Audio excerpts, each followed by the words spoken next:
that microphone is on. Welcome everyone. I'm your host, DrFox2000, and you are watching VolcanoX live stream.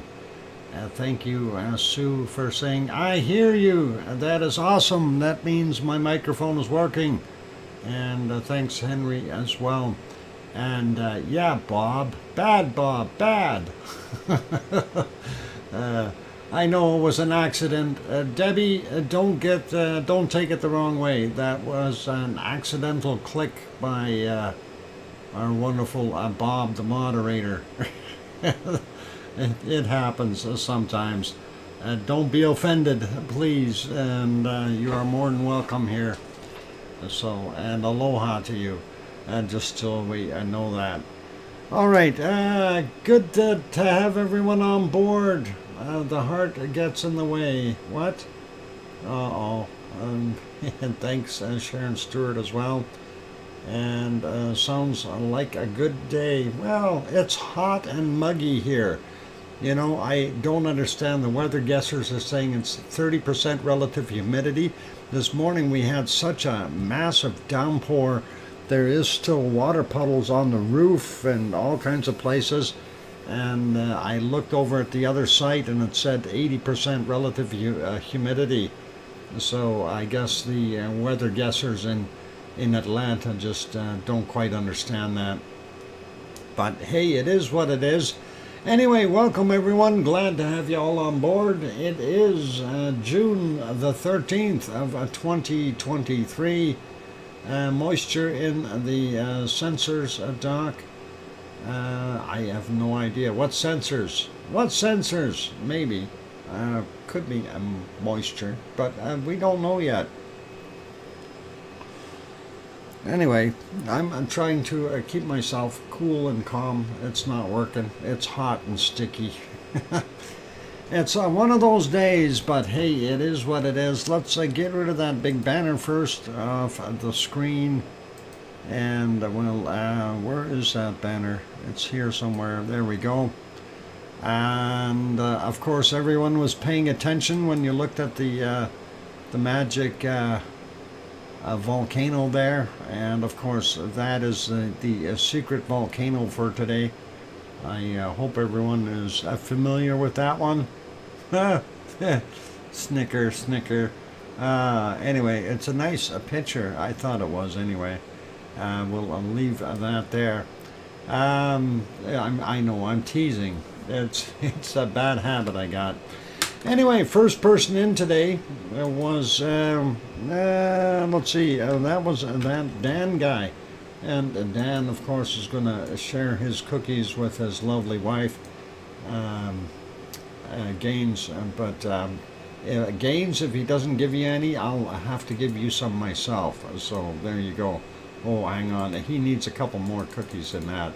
There, we'll give him some extra ones. And there we go. And I have accidentally hit one. I should have hit at least 4, so there's the next one. Anyway, glad to have everyone on board. And let's see, we will get at things here.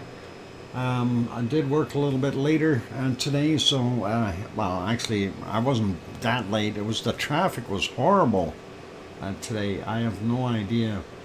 It's not even Friday the 13th. It is the 13th of June, though. Maybe it's just hot and muggy and everyone is not knowing what to do.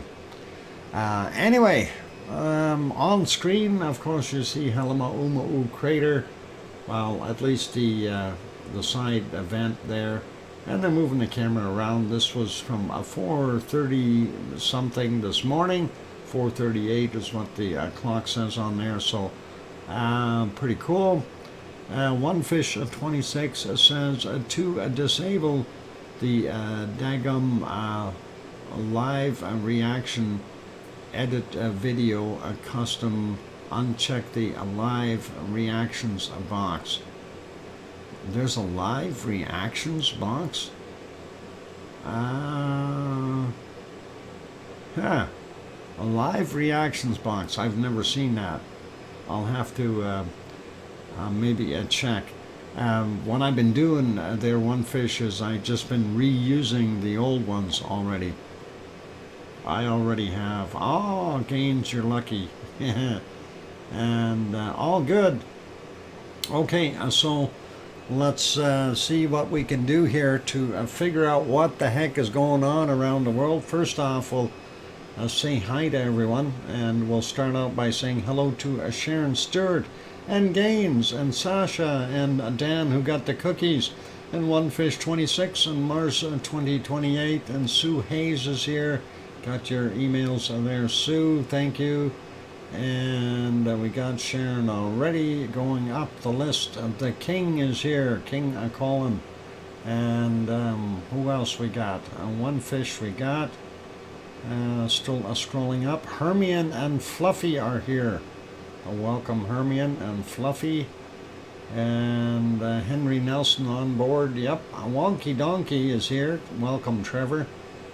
And let's see, going up a little bit more, looking for others.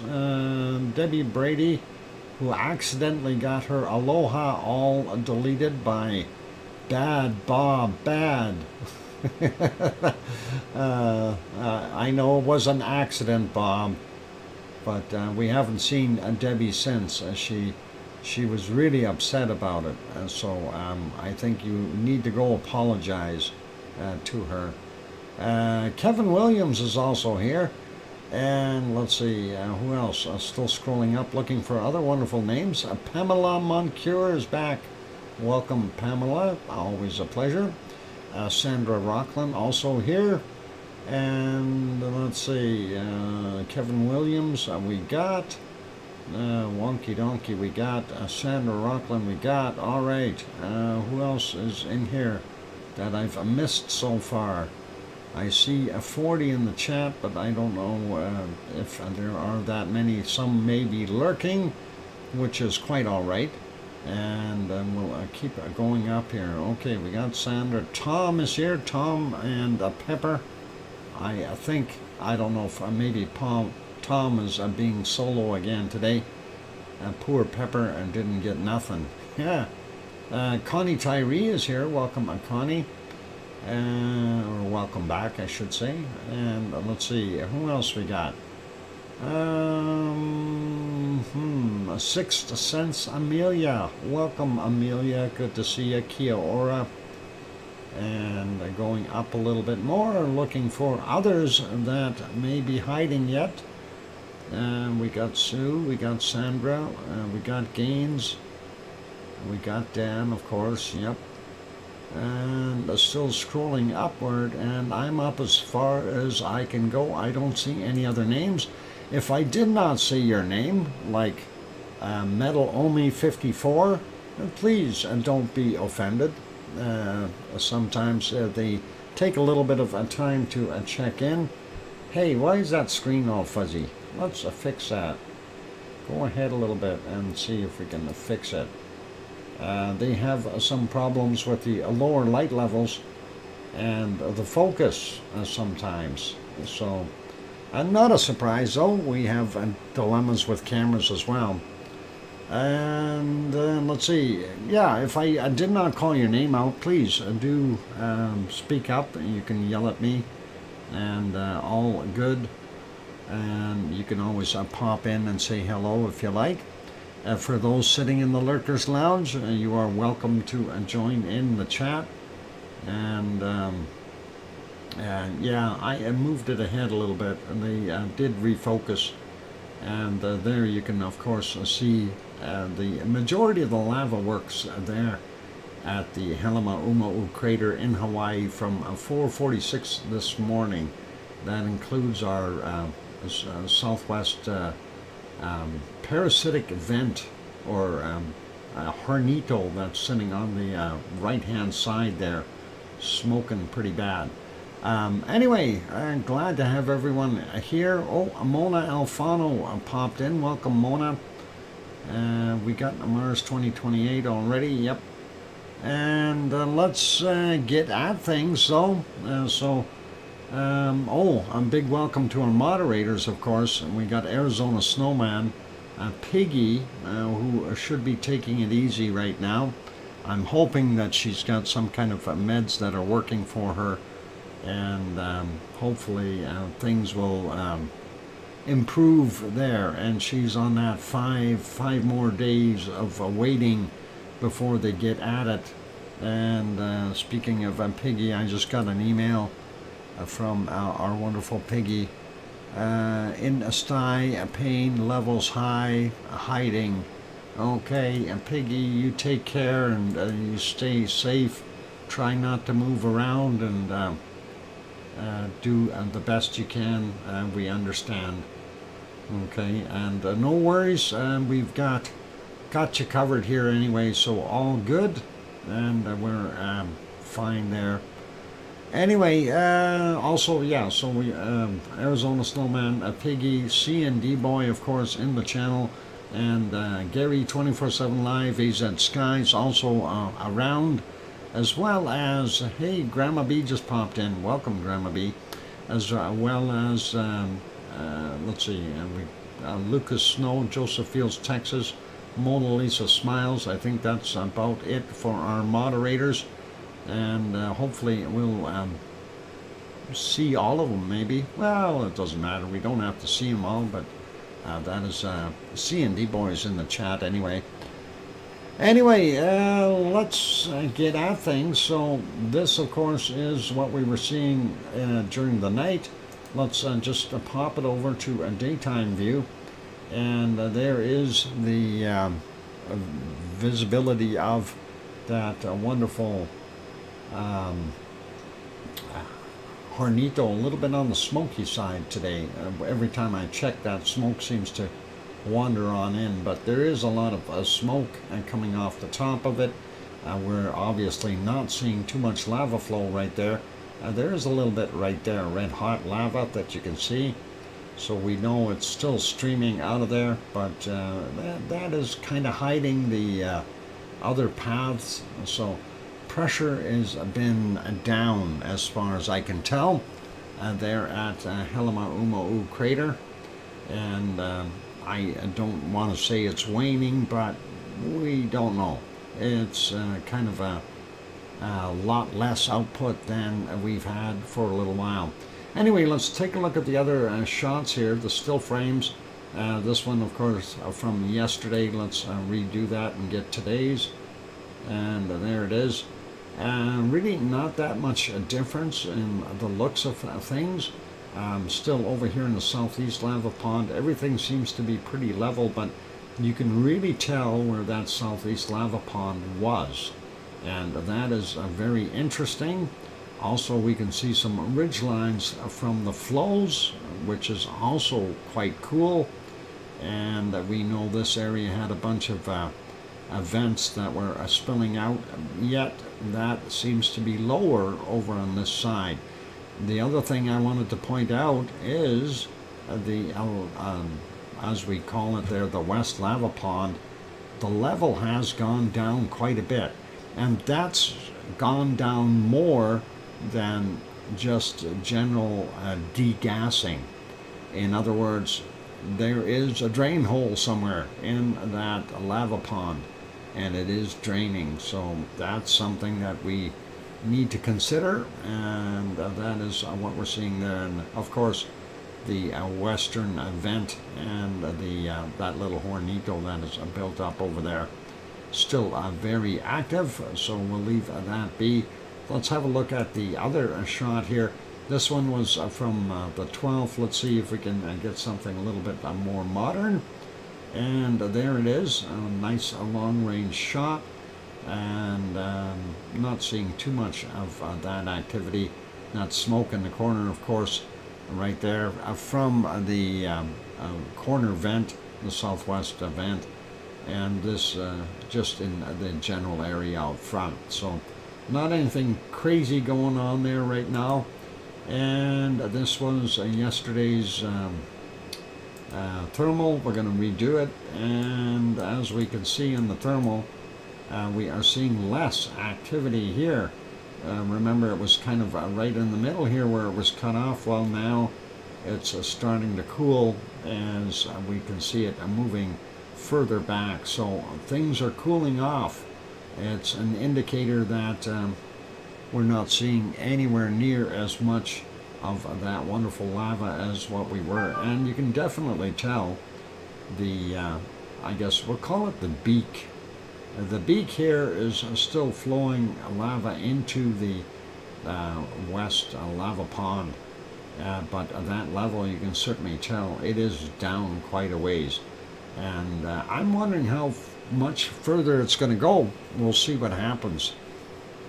And let's get back over there. Here they're showing some of the just a generalized flow. Unfortunately, with it being daylight outside and a lot of this being black and so on, it's hard to see what's really truly happening there.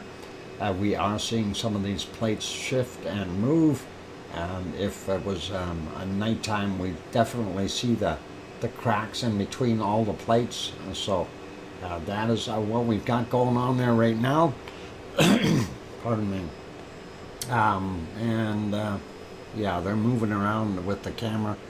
There's the old west vent, and there's that hornito that built up, and it's broken off on the top a little bit. So something happened there, but we're not seeing any more flow out here, and we're also seeing this area here heaved up, and that is on the western side of that, where that hornito is. And you can kind of see a hole in there, and I'm wondering if there's a flow in underneath there that we aren't seeing. So possibly some lava tubes. Very interesting stuff. So all cool. And on that friendly note, let's show you a quick video from USGS. And we're doing some sample testing or sampling of the lava. This was from June 7th. So this is from USGS, of course. We'll let it run through. And I did already have the video, but I do believe it was Mars 2028 sent that to us. There is volume, but nobody talking. Obviously, they're down at the caldera floor, and they're going in for getting some fresh, gooey lava. And there you can see the guy in his suit, and does he have a bucket with him? I think he does. Yep, a small bucket for some samples. So all good. Getting by with drugstore ones now, but it's all done, Lars. And now I can wait for the exam for new glasses. Okay, so there he goes. Throw some lava in there, dump some water on to cool it off, and be able to take some of that away with them. And off they go with the whirlybird. So flying around a little bit down there in that caldera. You know, and that gives you a little bit more of a sense of the size of that caldera. That thing is huge. It's huge. So when you see all that lava sitting there, that fresh coat, that is a lot of lava. That is not just a small amount. It is massive. And, you know, you could probably stick a couple of Frankenau films on the side there without any problem. Anyway, that was the quick video there. Just thought we'd show that real fast. And I thought that was kind of neat to share with you guys. Planetary landscape. Yep, I'm sort of definitely a visual concept that you have to kind of wonder what the heck is going on, right? So pretty cool, pretty awesome. Anyway, we'll leave Hawaii for now, and we will go over. Actually, Henry, I'm going to go because I started about 15 minutes late. I'm going to push it, and we'll go right to 6 o'clock without a Pepsi break. I'll drink my Pepsi on the way, and I'm going to have a sip now, so thanks for reminding me.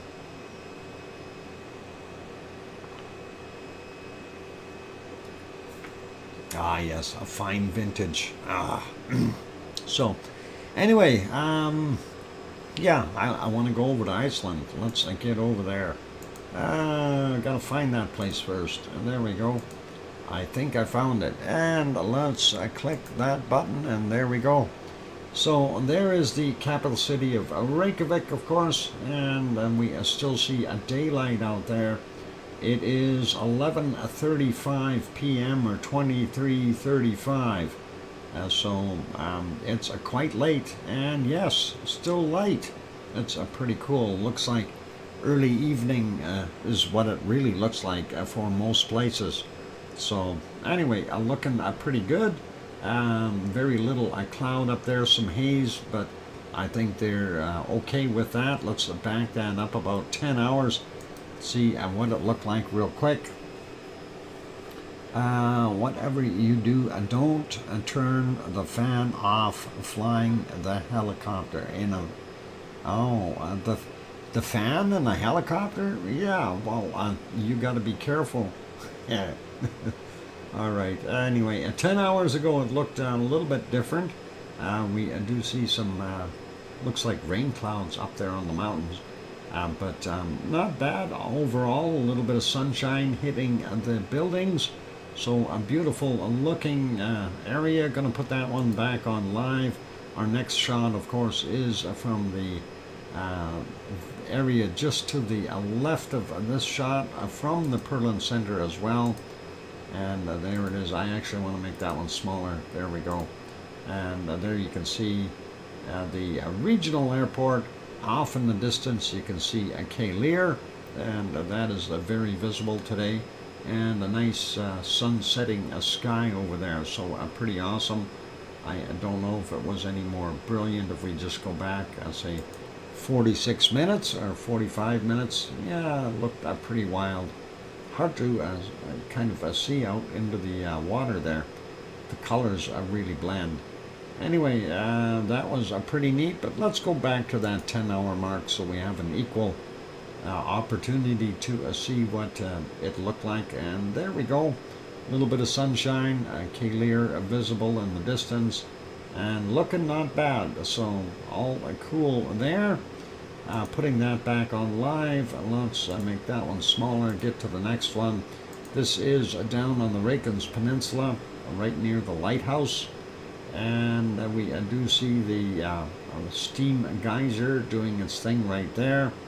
There's the one of the power plants. The other one we can't see right now because it's hiding in between the or underneath that steam going out of there. So we'll back this one up.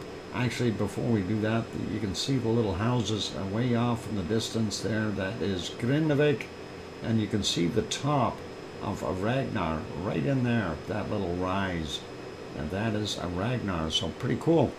Let's back that up about 10 hours as well and get a fair comparison. And there we go, and that looks not bad. There's the buildings for the Blue Lagoon in the background, but we can't see any steam right now. But that is what it was looking like during the day. That's not bad at all.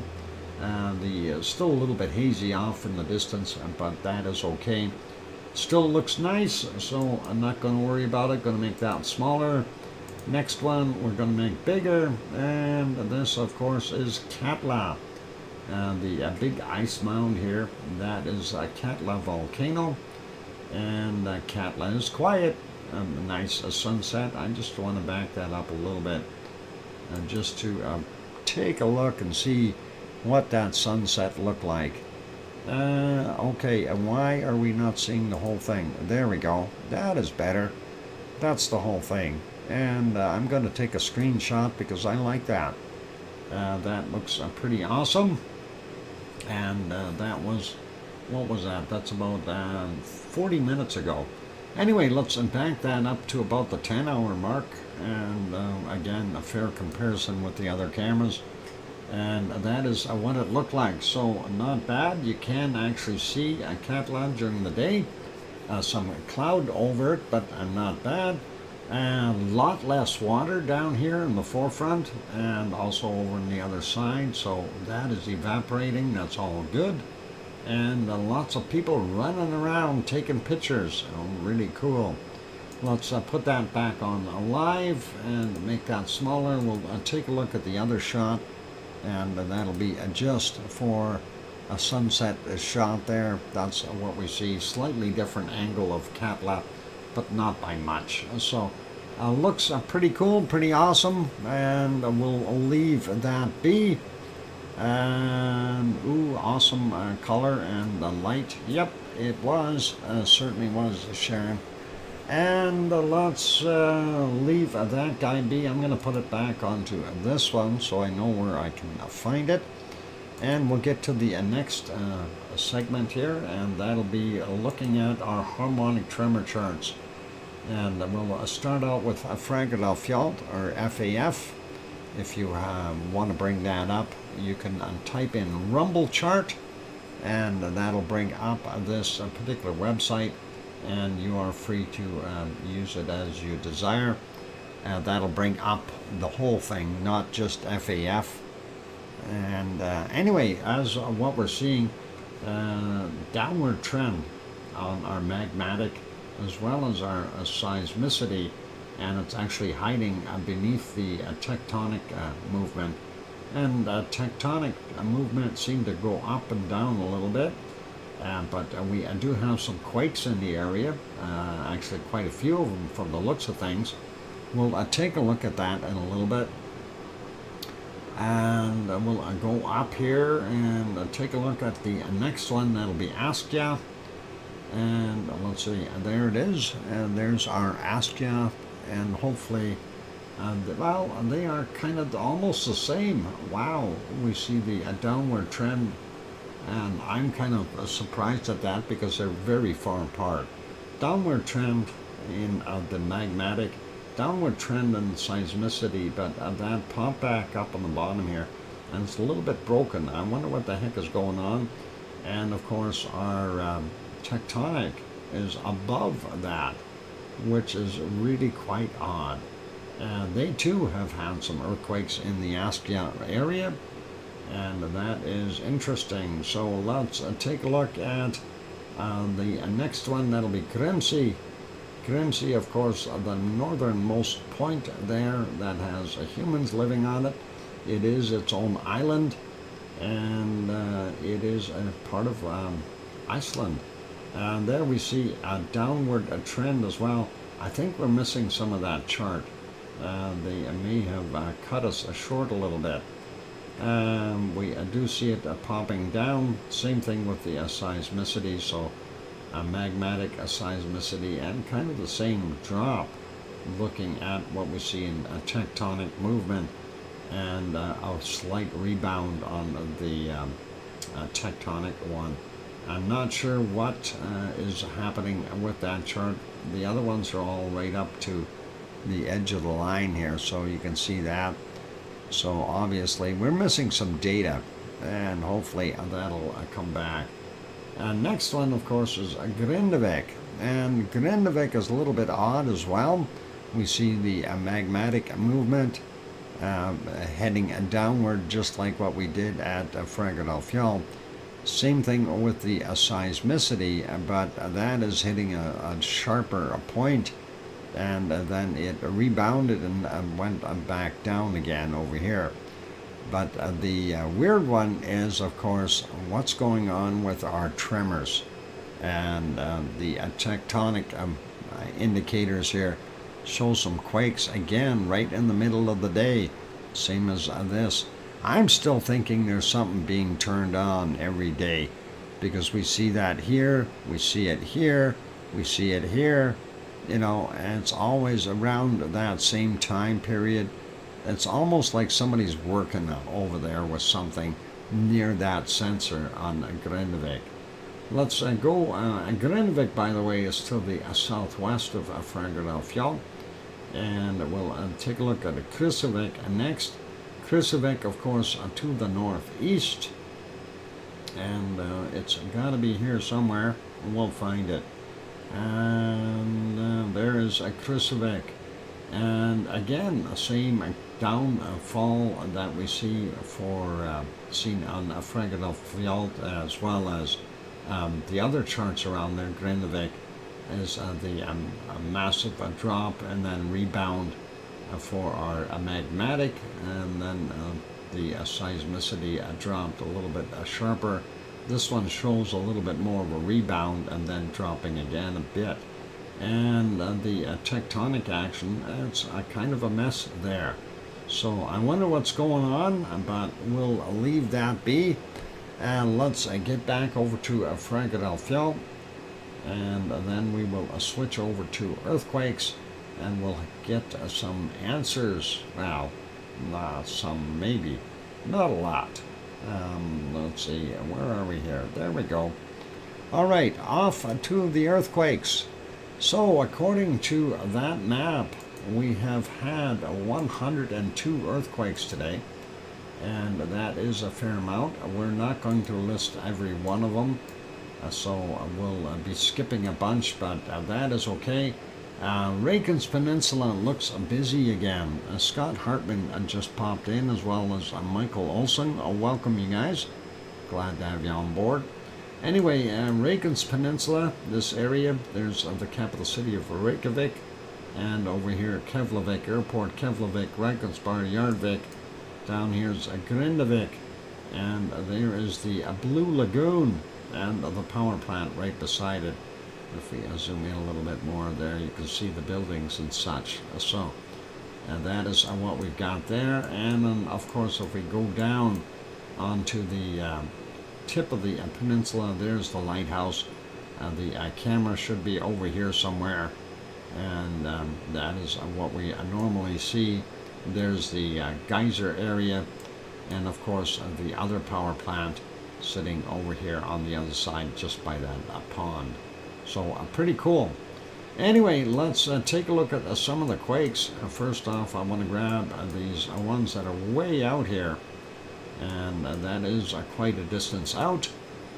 We've got a 1.88, 17.2 kilometers down from 1251, 1.61, 12.1 clicks down, 1235 was the time on it, a 1.72, 10 kilometers down from 1548, and 1.53, 10 clicks down, 7:35 this morning, and a 1.2 from 1.1 kilometers down, 7:35 this morning as well.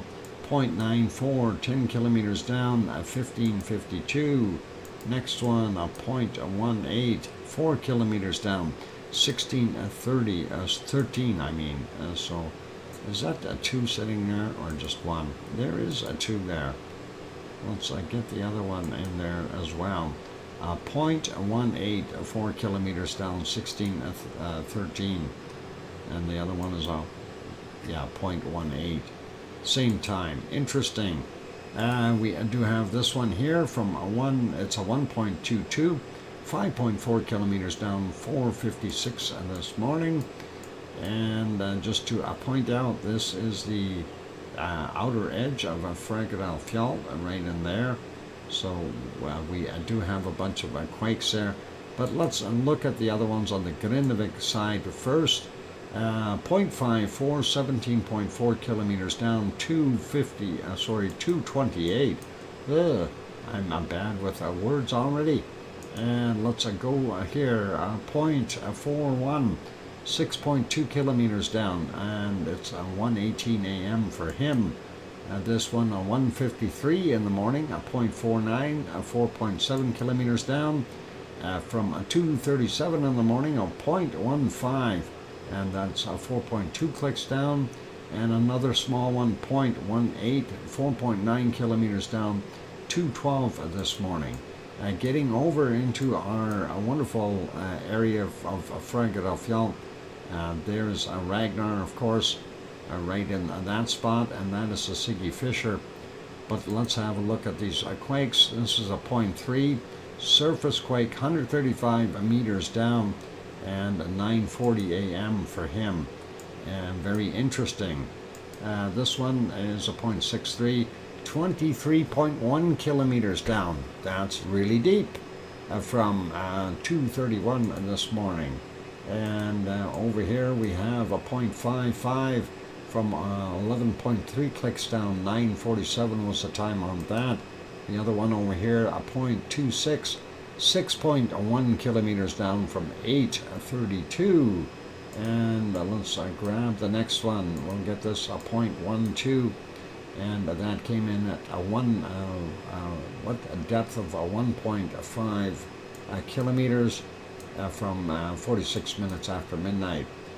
We'll grab these out here while we're there.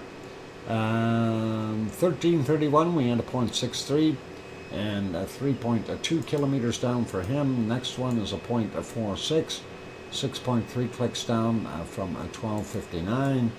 And let's grab that 0.7 up here. It is 5.3 clicks down from 1923. And of course, this is getting over into the Krusevik area, so we've got a few more quakes. 0.71, 4.9 kilometers down, 5:40 a.m. for the time. This one is from 1620, a 0.56, and 3.9 clicks down. Next one is, I want to move that. There we go, 0.23, 5.2 kilometers down, 23:55 yesterday. And the other one here is from 8:52 today, and that's a 0.24, 6.7 kilometers down, and a 0.34, 1.5 kilometers down at 16:25, and then we've got a 1.07 surface quake, 135 meters down, 12:04 was the time on it. Moving over a little bit more, we see one up here, a 0.49, 7.3 clicks down, 5:05 a.m. Next one is a 0.37, 6.1 clicks down, 5:39 this morning, and the 0.2 from 3.1 kilometers down, and that came in, it's a very fresh one, 23:34.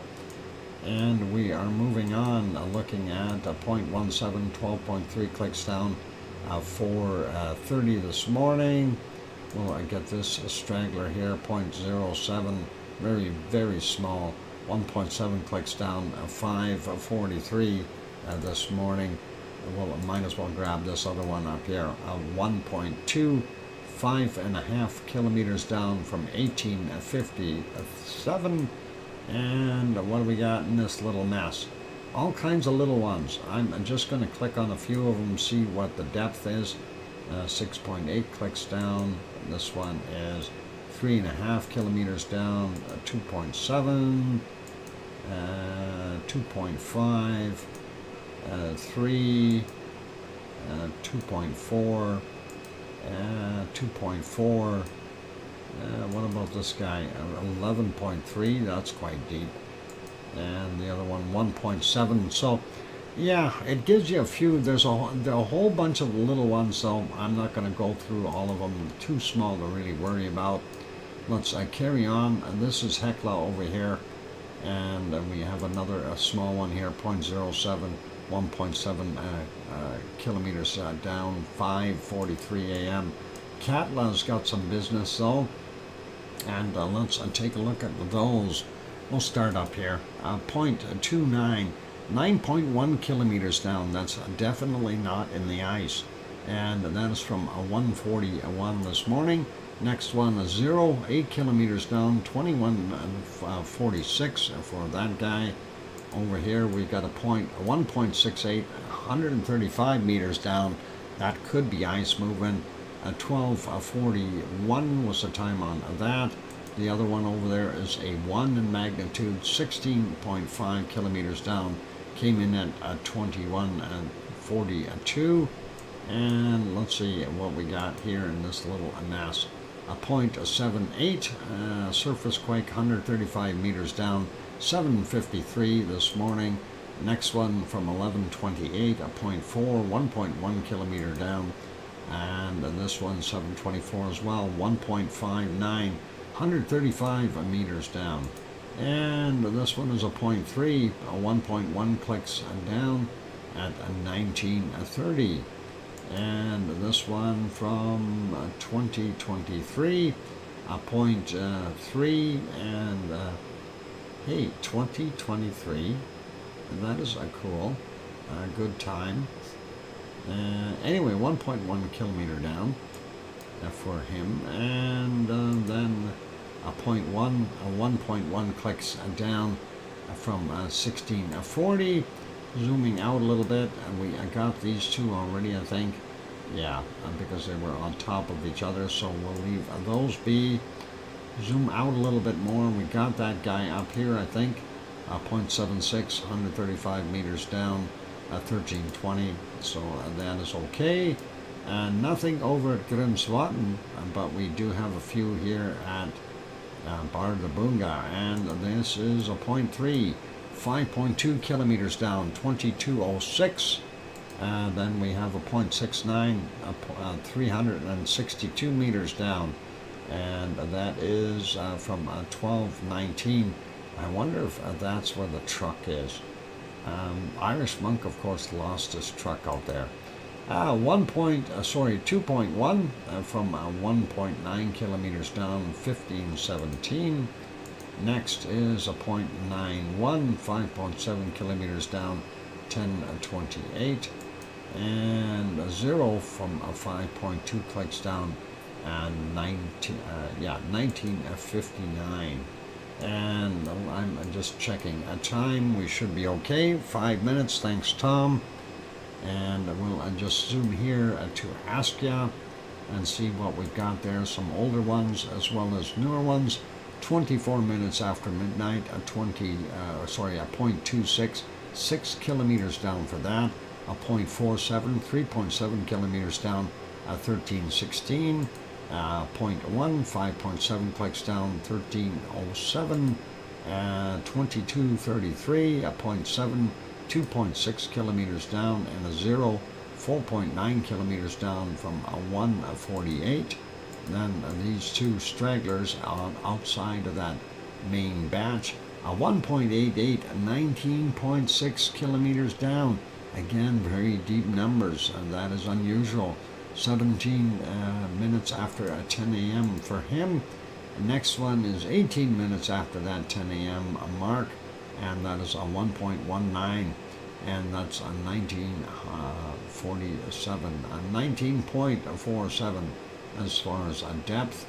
And then we've got a 2.03, 7.3 clicks down, and that is from 1008. Moving on up, let's see what else we got. Some little ones here, 0.27, 1.4 kilometers down, 326. There's a couple more in there. 0.14, a surface quake, 135 meters down, 2:25 a.m. Next one from 1202, 0.38, 2.7 clicks down. Let's grab this real quick.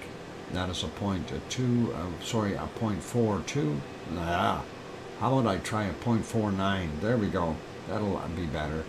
4.3 kilometers down, and that is from 5:30 this morning. Then we've got these two here, 0.7, 10.2 clicks down from 6:20 a.m. and a 0, 5.2 kilometers down from 18:19. And let's see, what else we got up here? A few more.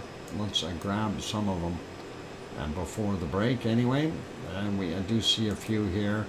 0.65, 11.6 clicks down, 9:09 a.m. 13:04. We had a 0.33, 10 kilometers down. A 0.57, 6.3 kilometers down from 15:07. And let's sandwich that 8 out of there. 10.7 kilometers down, 9:09 this morning. So a little bit of activity there. Moving on, a 1.4, and that is from 100 meters down. That's interesting. And that is a 20:54 is the time on it. And then we've got a few here. We'll just do these. 2.36. 13.4 clicks down, 43 minutes after midnight.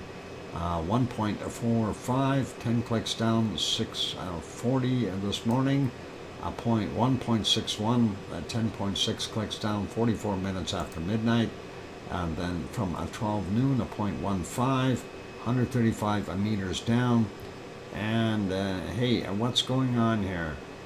Too many letters there are wonky donkey. 1.5 1.1 kilometer down from 2348, and then we got a 0.54, 10 clicks down, 10 after 5 a.m. and from 11:59 we had a 0.21, 12 kilometers down. So that wraps up our earthquakes, and it is a break time, you guys. So yeah, the alphabet. Oh, you forgot letters in the alphabet. Oh, hang on, that's the English one. All right, never mind. You're okay. Anyway, don't go anywhere.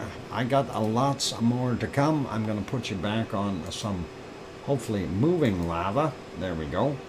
And we'll leave it right there. Actually, I think we'll go back to the earlier morning hours. They had some nicer scenes then. And we'll let that play for the duration of the break. I am going to go take a break, and we will see what we can find. Of course, after the break, we want to stay with our tradition, and the bacon seeds shall be served. And then we'll get to our secret volcano. Freshly canned lava. Yeah, and this early this morning, so the label is not lying. It's not exaggerated. It is very fresh. Not really canned yet, but we're working on it. It's still sitting in the big vat. Anyway, I'm going to go take that break. For those good people who haven't hit that like button yet, give it a quick bop. Also, for those who have not subscribed to the channel, consider subscribing if you like what you're seeing. On that friendly note, I'm your host, DrFox2000, here in Edmonton, Alberta, Canada. I will be back in 5 or 6 or 7 minutes. Don't go away. Here comes some music, and we'll see what the bacon seeds are doing. Don't go away.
go. The microphone is back on. Welcome or welcome back, everyone. I'm your host, DrFox2000. You're watching a VolcanoX live stream. And there you are seeing from 5:43 a.m. Hawaii time. And that would be about 8:43 our time this morning. What it was looking like there at the west vent, which is over here. Whoop, that area there, and that hornito that built up.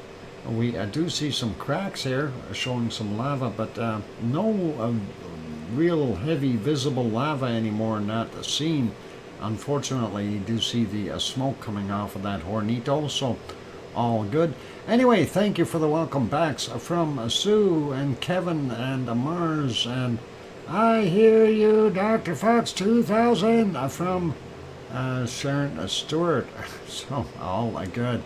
Anyway, I did promise bacon seeds, so yeah, let's give you some bacon seeds for today.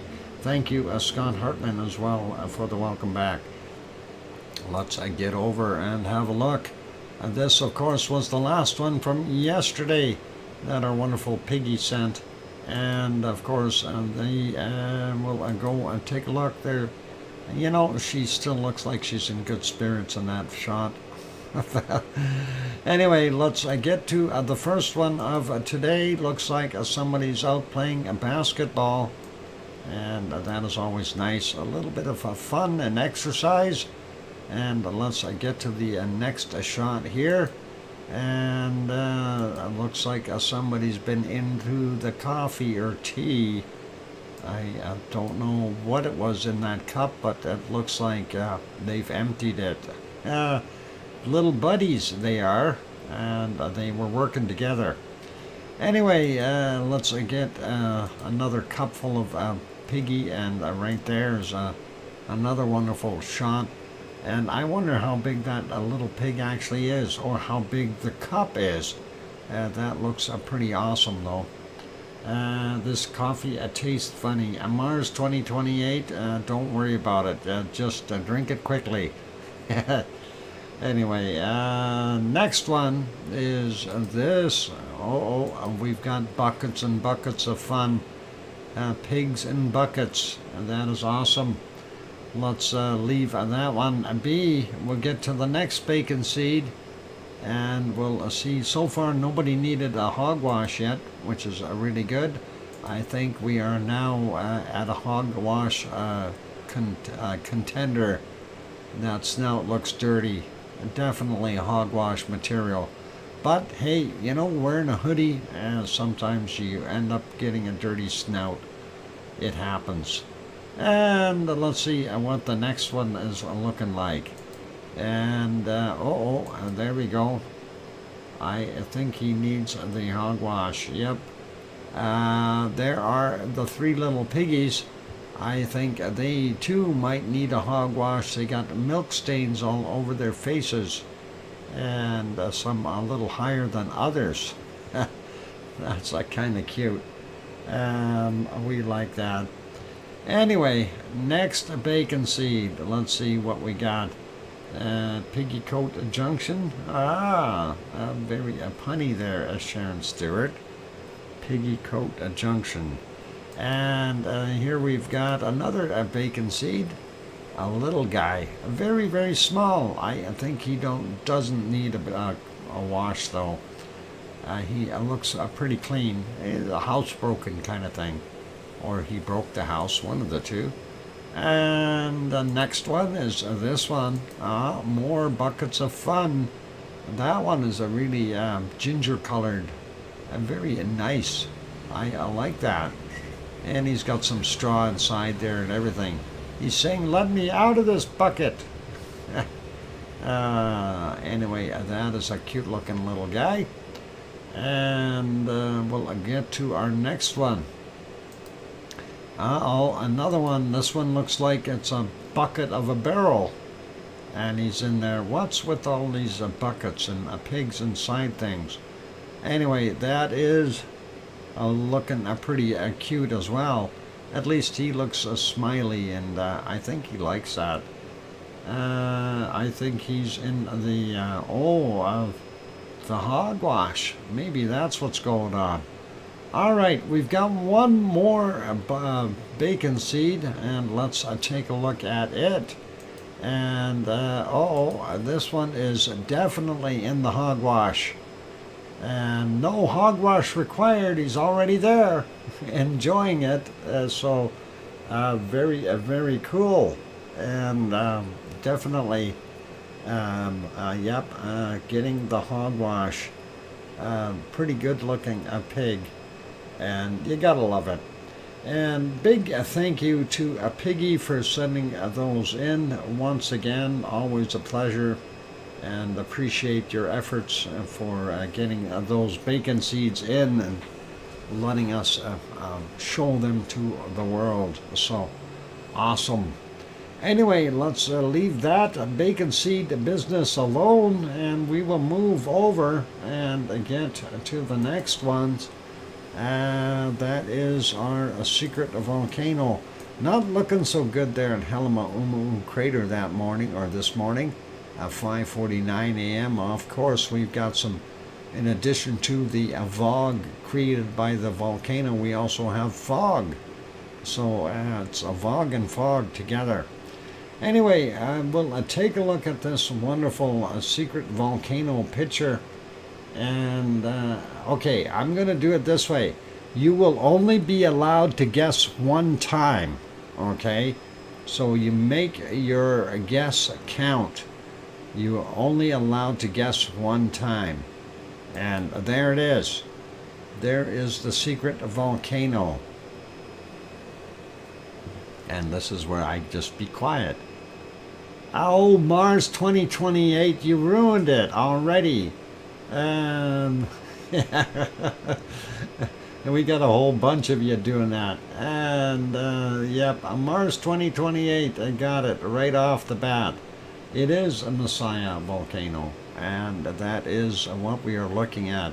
And of course, Kevin Williams got it as well as Sasha. Yep, they were really fast. They must have studied it or something, and figured out that that's where it was. So I guess I gotta find a better volcano to stump them with. I'm gonna do that tomorrow. Let's get those cookies out there. 2028. There we go.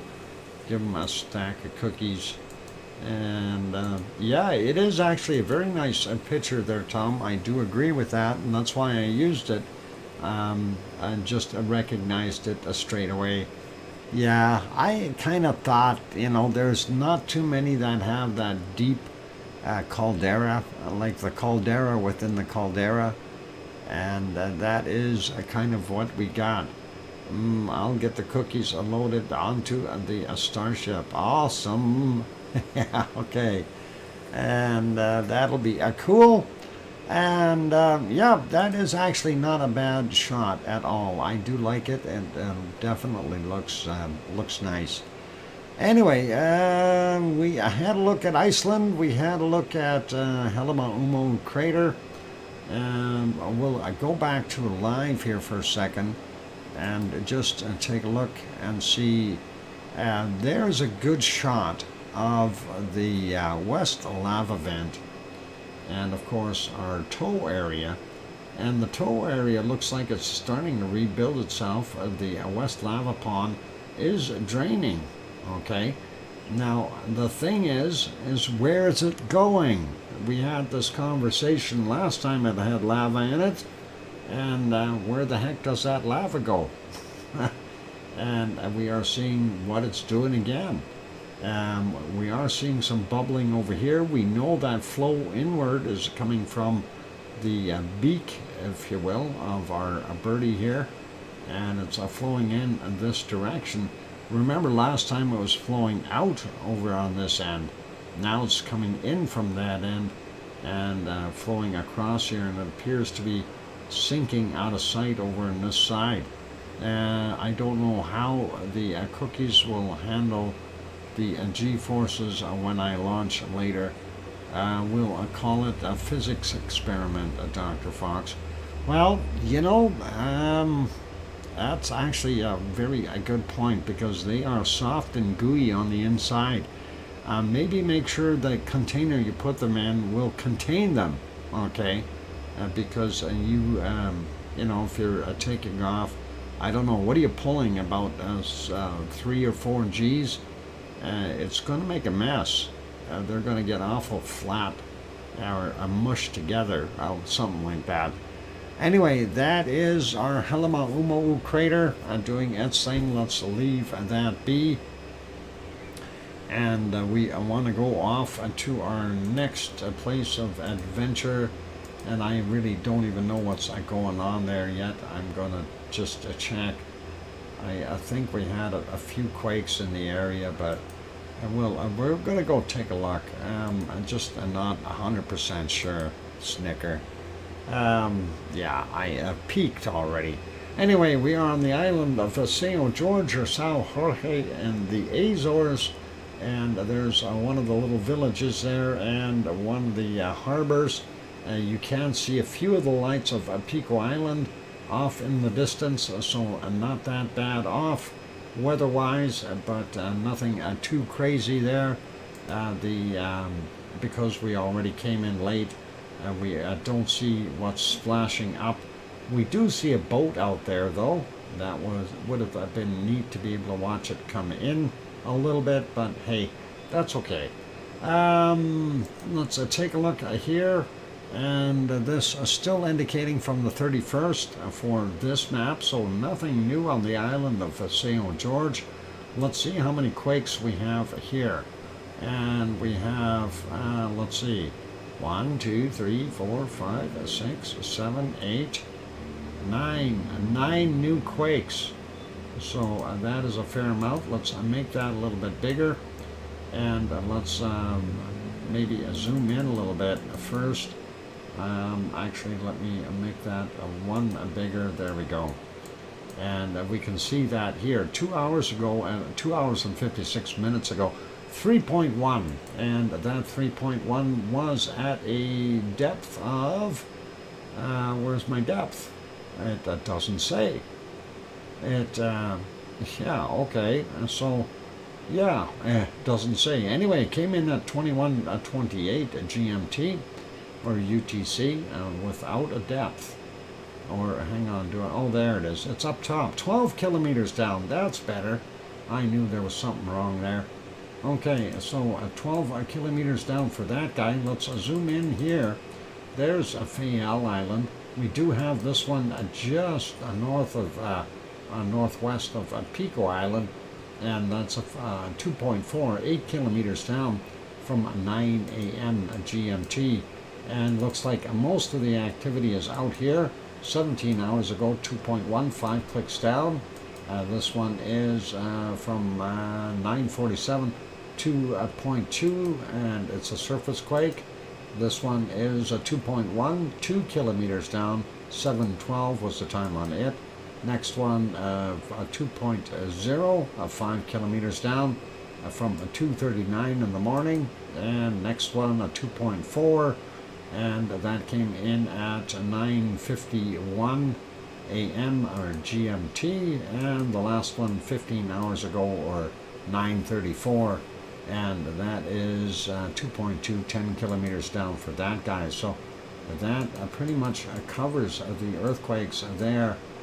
This one we already looked at, and that is a 2.4, 8 kilometers down.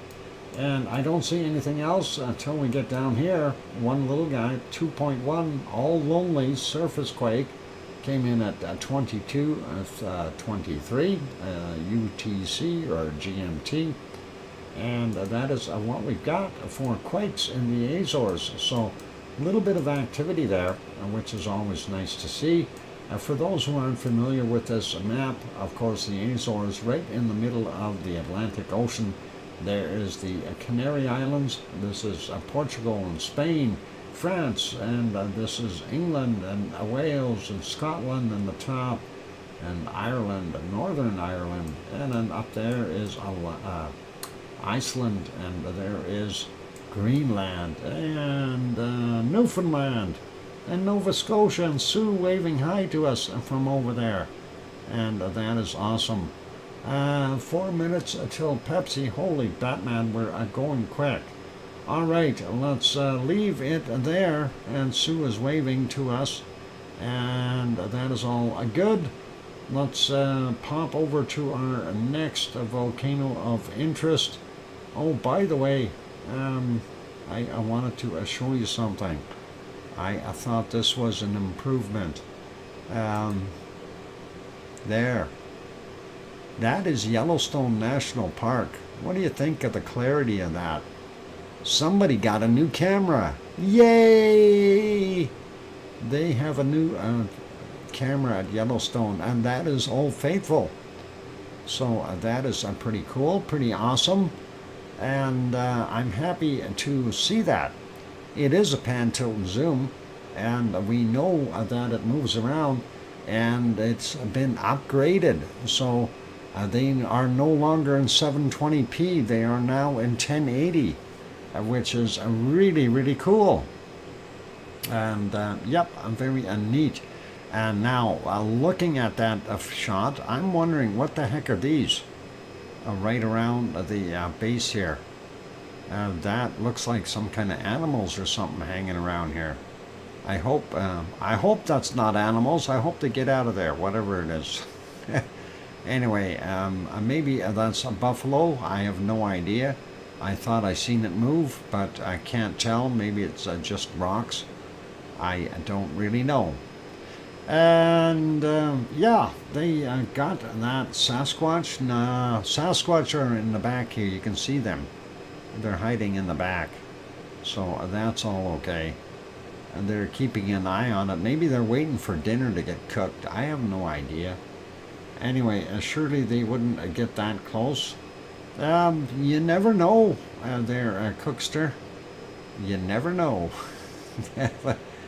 Anyway, I'm going to leave it on here. Let's see if it will pop. I'll give you some wonderful music. It is a better clarity, so hopefully it'll all be good. What Godzilla would, though, yeah, that darn Zilla, you would definitely get in there. Anyway, for those good people who have not yet hit the like button, give it a quick bop. Also, if you have not yet subscribed to the channel, consider subscribing if you are enjoying it. And on that friendly note, I'm your host. I will be back in about 5 or 6 minutes. Yeah, I'm your host, DrFox2000. That's what I meant to say. I'll be back in 5, 6, or 7 minutes. There we go. And keep smiling and play nice in the steam bath. I'll be back.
we go. The microphone is back on. And what did they do? They paused our video. And how dare they? Just right at the advent of the eruption. Those guys, what are they doing? They're messing with the camera. Ah, come on, guys. They stopped the feed. It's frozen. It's now under Sasquatch control. And thank you for the welcome backs from Mars 2028 and Sasha and Metal Omi 54. That's what they call shaggin' music in South Carolina. There you go, Omi 54. And thanks Scott and Sue and Kevin. It's frozen in time. And I hear you, DrFox2000. New camera weirdness. And it is. I'm surprised that they stopped it right there. That is weird. It's like somebody hit the brakes. I seen the little blimpy thing in the middle here, and then nothing more. I hope that comes back. I'm right on that screen, so it can't be because of what it is. Oh, they're doing things. What happened to the logo? Uh-oh. It's HD, and we can see that. Look at that. But why is it not moving? Oh, they're maybe still working on setting it up. Oh, they got the logo back. Oh, no, that's when I go on there. The logo disappears. Interesting. What about a play? It won't play? No. Alright, never mind. Let's go to the next place of adventure. And we'll go here. That is Mexico. Let's see what Mexico's got cooking. And I kind of scanned back real quick, and I didn't see a heck of a lot of activity from Popocatépetl. I'm very kind of disappointed. This is 1840. We'll go back a little bit. This is 1432. We did see a puff coming out then, but prior to that, it was quiet. Look at that. Hardly anything coming out. And even if we go back a little bit more, the biggest puffs that we see now, again, it could be because the wind is blowing it in the opposite direction and we're not seeing it, but still not very good as far as what we've seen before. So Popo is getting a little less activity. And if we go back a bunch more hours here, 8:51, it's kind of the same thing. And even further back into our golden times, which would be somewhere around here at 6:10 a.m. or thereabouts, maybe even a little earlier. There we go, 6:01. We don't see those big, huge plumes. So I'm thinking Popocatépetl is done. It's going to rest for a while. And we get right back into the starry scenes of nighttime. Looks nice and clear though. And we are getting back another 4 hours here. So they're fixing up something or other. But again, we're not seeing a heck of a lot of activity going on. So not sure what to make of it, you guys, and we will see. Now, speaking of this not being that active, we'll leave that guy be. We're going to go to the other next shot here, and this one is, of course, okay, so Popocatépetl, 70 kilometers south of Mexico City. This one is Fuego down in Guatemala, and we take a look at Fuego. There were a few puffs out of it, and they were being darkish plumes again, so I'm happy to see that. Unfortunately, and they're exaggerated long plumes. If we go back prior to the clouds, you can see that the way everything is sort of heading off the hill on the other side, so not in our visibility, unfortunately. And here's another one. Where is it? In between the clouds, peeking out. There you can see it at 2:18 a.m. and or PM I should say. And let's see if we go back a little bit more, see some bigger eruptions like this one here. Again, the wind's blowing in the wrong direction. Well, it should be blowing to the right, but we're not seeing so much. But it is a dark gray material coming out. Kia ora, Grenzet, five sunny days in a row we've had. Awesome, that is a nice, and hopefully you'll get a few more.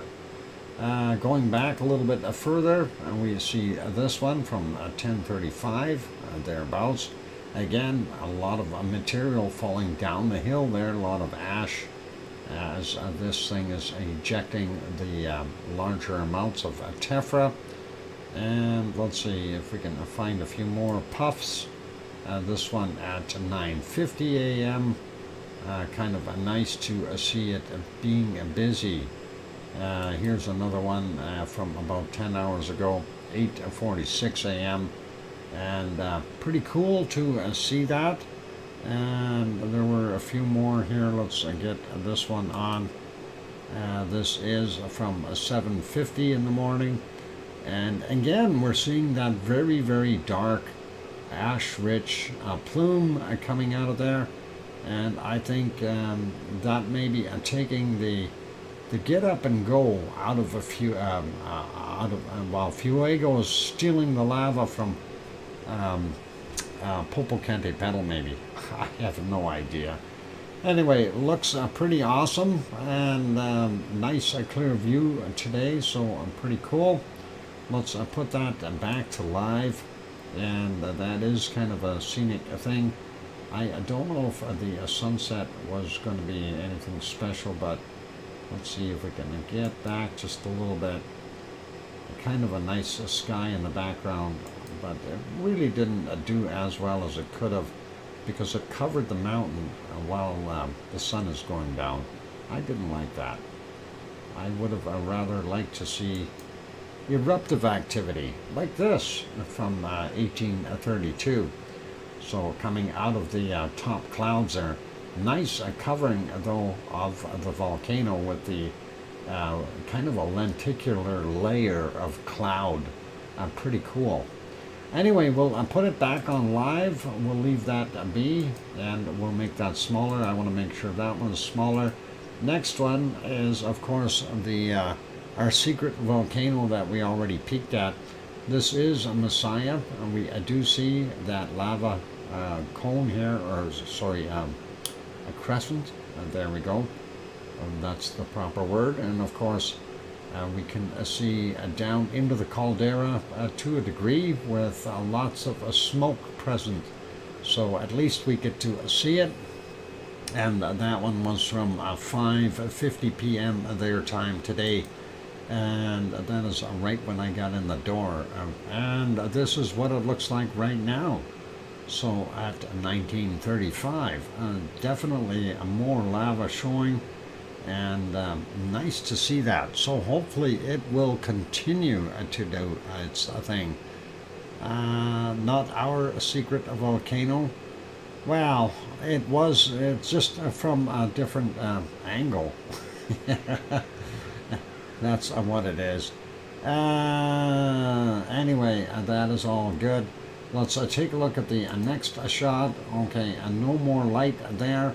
When I got in, you could still see our wonderful Recon de la Vieja, but it's gone into darkness, so that is all good. Same as Gimli, Iceland channel, Yona.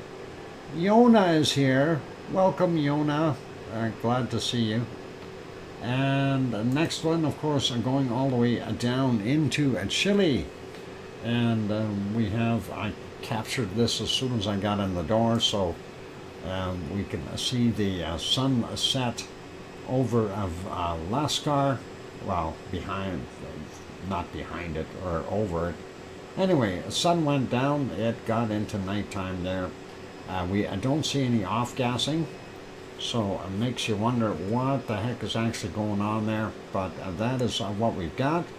let's go to the next one, Laguna del Mole, and we do see the snow is melting a little bit in that shot, as well as getting darker. So that is what we've got going on there. And the next one is Villarrica, and I like this. And just as sunset kicks in and it goes to nighttime, so we get to see the off-gassing during the evening right there, and you can see that, as well as the snow covering. And then you know that there is lava in that cone because it is lit up. So that is a very nice shot. Definitely Chile. Oh yeah, I don't want to go to Chile. I think Chile is too chilly. Maybe a summertime Chile wouldn't be bad, but wintertime, no. We get long enough winters, and there's no sense in doing that. But that's okay. Anyway, let's leave that be. Nice shots all the way around there. And next view, of course, is of our wonderful, what do you call it? Mount, what? Merapi. Merapi is going to make us happy? I have no idea. I don't know what happened to the view. They've changed things slightly. We have a different camera angle, and I'm not sure what the heck is going on there, but I'm trying to get back into the darkness, and the darkness is not coming. And the darkness is cloudiness. This, of course, is from 5:48 a.m. Their time. If we go back a little bit more, we see what's going on. And yeah, cloud. Not good. I don't like clouds. And there we go. That is a 4:28 this morning. Very, very poor visibility from Merapi. And if we go back a little bit more, again, this is 3:43 a.m. Not that visible. They did restart this stream, so we don't get to go back as far as we normally do. And there is what we've got. That's pretty much the end of it. So from 3 o'clock onward is kind of where we're at. And that is it. So no lava. Merapi did not make us happy. Let's go to our next volcano. And of course, that is our wonderful Mount Ruapehu. And Mount Ruapehu is not going to make us happy either. We do see it. There it is, hiding in the clouds. Let's see if we go back a little bit. The clouds were even worse, I think. And yeah, I was right.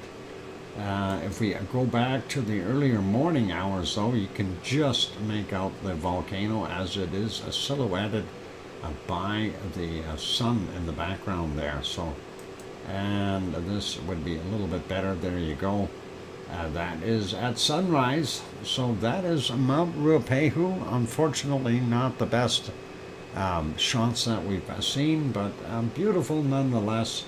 Let's make that one smaller. We're going to carry right on, and I'm going to refresh this really quickly, and we'll have a look. And here's some activity fairly close to none. Very quiet. Looks like a background noise for the most part there from Taupo. And here's the other one. We see a couple of ups and downs, but nothing major. Still very low level noise, whatever is causing it. So that is it for our wonderful Taupo and the area to the north of it. And let's take a look at Taupo, the caldera. We'll make that bigger and get you a full screen shot. Oop, and that's the wrong button. This one. And there you go. You can barely see the tops of Mount Ruapehu over there behind this hill. And the caldera for Taupo, of course, is the entirety of the lake. And pretty nice looking day there today. The leaves fell off the trees, though. It's winter time down there. well, not all the leaves, but some of the trees have lost theirs. And what? Coon, okay. I love there once was a few weeks, okay, at the Crater Lake tremors. You should check. Taupo is back to snoozing. Yeah, that's what they told us. That was back to slumberland for it. Anyway, this wonderful shot, of course, courtesy of Suncourt Hotel and Conference Center. I have to give them that plug. It's a nice camera view. And on that friendly note, let's make that smaller. We'll carry on and keep going with our stream. I am going to put it back on here and there so I can find it later. And next shot, of course, is a Semeru. And I need to find a Semeru. There it is. So a Semeru not looking too bad right now. They do have some puffy clouds that are moving in. Unfortunately, nothing really crazy going on there either. If we go back, as soon as we go back a little ways, we see that we are volcano gray in the clouds. So that does not make me happy, but hey, what do you do when, you know, the weather is bad? Nothing we can do really, and just hope the clouds clear. And unfortunately they did not, so I will leave that be, and we'll leave that. I'm going to make that one smaller. Let's go to the next one. I want to see, is he live? No. Lava TV cabs, not live, but he did get a shot of Mount Mayon, or Mayon volcano there this morning. And so that is what it looked like, or their morning. I guess that would be technically yesterday morning, and that was not a bad shot. So that is Mayon, and we have a report of Mayon. So let's do that report, and we'll go over here, have a quick look. And so Mayon, a volcano, Luzon Island, Philippines, a lava flow has increased. And here's that photo. That photo almost looks like it's not real. It looks like a painting or something. It's too precise, I think, for a photo. Like, I mean, it really does look like a painting.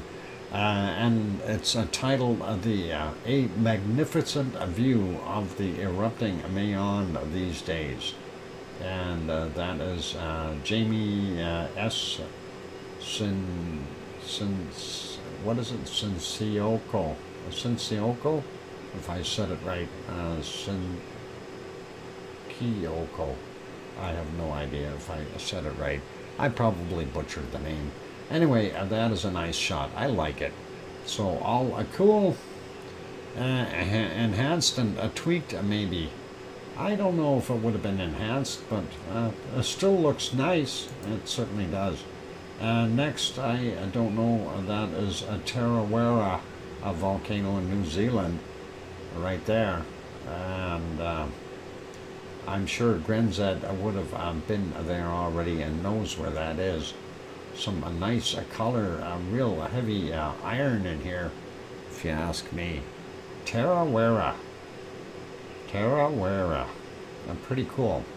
All right, let's leave that be. Quick read of what they had here. The effusive eruption of the volcano continues. The viscous lava flow spilling out from the summit event has increased in length over the past 24 hours. The main flow front has reached 800 to 1,000 meters distance from the crater at 12:08. I'm assuming that is PM local time, or AM. I'm saying, think maybe. Okay, so I don't know. 12:08 is what they listed. Anyway, glowing lava block blocks frequently detach from the lava, flow and roll over the southern Miisi and southeastern Badsu gullies, descending approximately 2 kilometers distance from the summit. According to the Volcanic Ash Advisory Center in Tokyo, an eruption occurred from the volcano at 12:42 local time today, generating an ash column that rose an estimated 2.7 kilometers and drifted east-northeast. So that gives you a pretty good idea of what's going on there at Neon. And we'll leave that be. Thank you, Sue, for sending that one in. Good night to Wonky Donkey. And I wanted to see if Taal volcano was live, and no Taal. So no Taal. We don't even get a show ort. So that's okay. It is break time, you guys, so I am going to go take a break. Let's see if we put it back on here. Actually, I wanted to see, did they get that going? No, they're still frozen. I'm sorry, the new camera froze Yellowstone National Park. It's done. The steam is never going to leave. It's just going to sit there like that for eons. Anyway, let's put it back on to Halema crater. That is live. That is now, and that is what we're seeing. So pretty cool, pretty awesome. I'm your host, DrFox2000. If you're enjoying the show, please make sure that you hit that like button. And where's Leo? That's a good question. He's been working hard. Anyway, yeah, they zoom into the West Lava Pond there. You can see how the lava level in it has dropped, and dropped tremendously. And that is probably at 3 meters, if not more, of a lava loss. And that is interesting. Anyway, hit the like button if you're enjoying the show, if you haven't done that yet. Also, if you haven't subscribed, give it an opportunity. If you are enjoying it and you feel we've earned it, please give it a quick shot there on that subscribe button. On that friendly note, I'm your host, DrFox2000, here in Edmonton, Alberta, Canada. I'm going for a break. We'll be back in 5, 6, or 7 minutes. I keep smiling. And after the break, we will have Japan, I think. I already checked. No activity over at Stromboli. Apparently, everybody has taken all the Strombolis from Sicily or Italy and eaten them. The major culprit is Kim. Okay, I'll be back. Don't go away. There we go. Music.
And the microphone is back on. Welcome back, everyone. I'm your host, DrFox2000. And of course, you are watching a VolcanoX live stream. Thank you for the welcome backs from Mars 2028. And I hear you, DrFox2000, from Sharon Stewart. And thanks, Sue and Kevin. And I should go to the mall.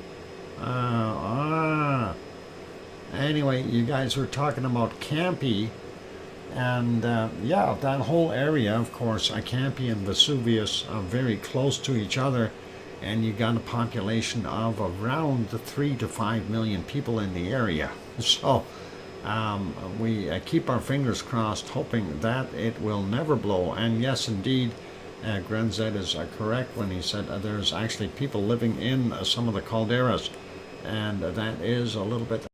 Geology Hub did a video on Campi, and yep, that is.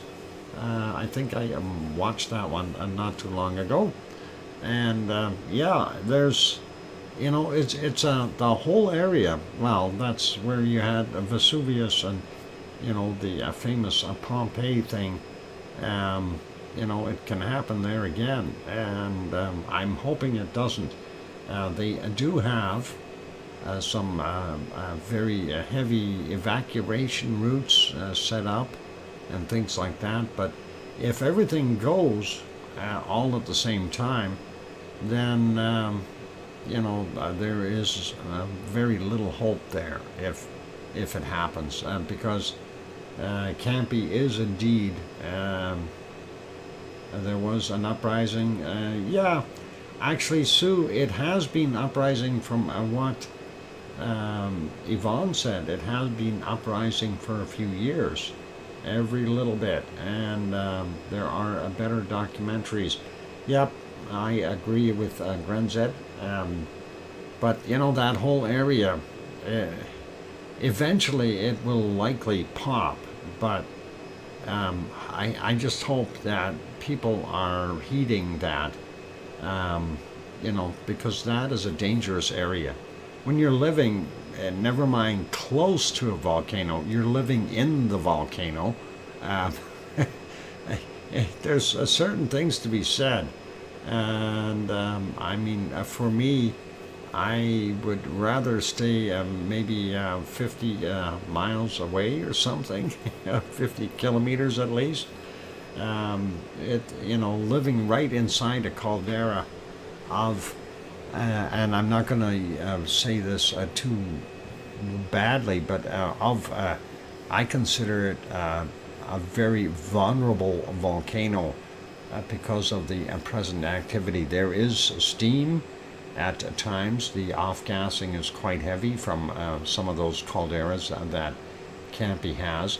And it is not just one caldera, it's multiple.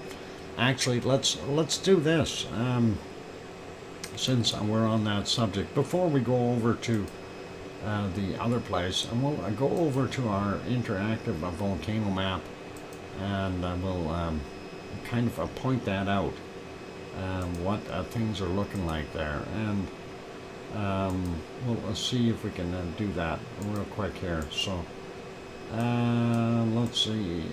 Yeah, we'll zoom in. I'm going to get onto that map, and there, the yellow one, that is Campi. So let's zoom in here and see. This is Vesuvius right there, and this is Campi. And when I say this is Campi, this is actually Campi.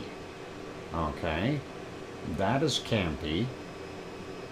You notice how big that circle is? Okay, that's Campi. This is about the center of it, not that caldera, but here. Okay, that is Campi, and this is Vesuvius. So, yeah, that is a pretty nasty volcano. And if we zoom in and, we talk about people living in it, right here, you see this, and you see people in there, and you see this. you know, this is one of the vents, um, and you know, there are people living in there. This is not a joke, and you can see them living on the hillsides of the caldera. If we zoom back out just a little, gives you more of an idea. Here's another location. Here's this again. This is another vent. This is okay. So this one, that one, this one here. You know, this is all part and parcel of what we see there at Campi. And when I say Campi, is this. So that is all of Campi, not just one of these little holes, not one of the small calderas. So I keep developing a lag, Sharon Stewart. Okay. Anyway, that is kind of gives you an idea when we talk about Campi. And yeah, there, you know, like we said, there are people living in the calderas. This too, here, this is a part of that caldera. And you know, you take a look, all these walls here, this is all a part and parcel to what's going on in there. There are definitely lots of people living in there. And you can see the edges here. Those are all the flow edges. Look at the amount of houses and apartments and everything that's in there. So if you have this thing popping, what's going to happen? You know, they're all going to have to go real quick, or they're all going to get cooked real quick. And that is a massive volcano. It is considered to be a super volcano. So watch out if it does go. And the other one, of course, Vesuvius over here. And in total, you know, you've got probably a populace of 3.5, 4 million people just in that circle, right in there. So that is a pretty heavy duty. And I don't want to see that. Not erupted in living a human memory, so people keep living there. Yeah, well, you know, that's the whole thing behind that, is what are you going to tell them? Sorry, you can't live there? And they're going to say, oh, why? You know, they're taking a risk. They may not understand the ramifications completely, but that is a huge volcano. And I wouldn't want to live there. I might visit, but I wouldn't want to live there. And that is a big chunk of Italy. If that went, that would be pretty nasty. Anyway, let's go over to Japan. The ice cream boat is sitting there. For those who wish to go get an ice cream, you are more than welcome to do that. And in the background here, we have this thing. It's called Sakurajima. It's a volcano, and it is active once in a while.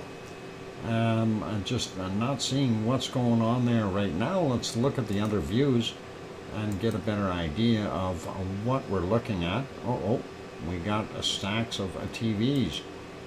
Why don't we just go over to the caldera cam? And we don't see it too well because it's quite gassy there. And I'm not saying that to be rude. Lots of off-gassing and cloud formations moving across the top of it. And there we can see a little bit better. Looks like almost like lenticular cloud activity. It's heating up some of that cloud that's coming across it. So pretty cool to see that. We do see it a little bit better here. This is at 5:15 a.m. You can see that a small vent is still continuing to do its thing, and the other two vents in here definitely putting out a lot of gas material, and that is pretty cool. Has that commercial finished? Yes. So that is all good. That's on the other shot. Just going back just to get a general overview of what it was looking like, and there you can see that lenticular style cloud. developed from the heating, of course, from the volcano. And prior to that, a little bit less activity, and that was about it. So not a heck of a lot going on there right now. We go into the nighttime. This is just about 4 a.m. We're not seeing any lava glow. If we go back a little bit further, and that is what we're looking for. And I don't know, it kind of looks a little lighter there, but I'm not going to say that that is lava. I can't really tell. And that is earlier with heavier cloud. I couldn't tell. And that's even earlier from 1:10 in the morning, their time. So not very visible, and I don't know if there's any actual big plumes. And of course, that is the caldera shot from 5:17 a.m. as they maintain a decent shot of it. Is the ice cream boat still there? Yep, ice cream boat still there. And for what? Help yourselves. Yummy. I want ice cream. Sue, thanks for running down and getting some. That is awesome. And very cool. And I bet you didn't do somersaults on the way back, did you? Carrying all that stuff. Oh, a little bit of fun. All right, so let's see what we got on our next volcano. We got that covered, got that. Gonna make this one smaller, put it back to alive. And next one is, let's see, are they able to show it? Yay! We get to see there is a Suwanoshijima, and that is from their new camera location, or the view. I'm happy to finally be able to see it again. Unfortunately, we have too much cloud over top of it, so it's very difficult to be able to say what's coming from where, but that is what we're seeing. Suwanoshijima. What? I got too fat? Uh-oh, don't get too fat. You need to run up and down the volcanoes a little bit there, Bob. You'll get skinny in no time. Anyway, looking pretty good at Suwanoshijima, and that is on Ryukyu Island, down there in the southern portions of Japan. And we'll carry on. We'll go to our next one, and this one, of course, is Aso. And as you can see, lots of steam coming out of that particular vent there at Aso. And gotta love it. If we go back a little bit, we can see it a little bit better, I think. And yep, just kind of billowing way up there. Lots of cloud and fog sitting up there as well. Gotta remember, this is a higher elevation. Look at all these people out here. What the heck is going on? They've got buses and buses of people. Huh. I wonder if those are sacrificial individuals for the volcano. No, I'm kidding. Never mind. Going back a little bit more, there we go. That does look pretty darn good. So, of course, that little caldera there acts like a bowl. Every time it rains, it refills, and we see more steam and SO2 gas coming off because that caldera floor is quite hot. So, pretty cool, or hot, or cool, hot. Okay, never mind. No punniness today. And more stuff coming off of there. Let's put that back to alive. That is only one bus left, and that's okay. They captured all of those strays and put them back on the buses and haul them off. Next one, we'll get this one smaller, and we'll go to this one. Unfortunately, cloud is in the way, and that is a Sama volcano, what we're trying to see. And unfortunately, no visibility for a Sama today, and that's going all the way back during the nighttime. So a very, very poor visibility, or better yet, no visibility, none. We don't see it. I'm off to the mow. Okay, to a mow. Okay, careful mowing, Grenzed. and just the grasses, please. And anyway, Asama, of course, about 100 kilometers to the west of Tokyo, and it has been producing larger and larger plumes of gases as of late. So hopefully it will show us something nice in the future. And let's leave it right here. And this is going, or is it? Yeah, our clock is ticking, and the ice cream boat is still there. Let's leave it on here for right now. I am going to read the volcano report for today. And let's see what we got. Where is my volcano report? Where is it? Where is it? There it is. I found it. I found it. All right. So a late Monday volcanic activity. We've got 9 volcanoes on the list. Starting out with Cotopaxi in Ecuador. Volcanic ash emissions to 22,000 feet, 6,700 meters. Reported at 2:15 a.m. Thank you, Sue, for the 4-minute warning. Popocatépetl in central Mexico. Sporadic emissions of volcanic ash reported at 2100. Mayon in Luzon Island, the Philippines, erupted to 9,000 feet or 2,700 meters. Reported at 2130. Shivalish in the Kamchatka Peninsula in Russia. A possible eruption to 12,000 feet or 3,700 meters, reported at 2230. Sangay in Ecuador, volcanic ash emissions to 21,000 feet, 6,400 meters, reported at 2230. Dakono on Halmahera Island in Indonesia,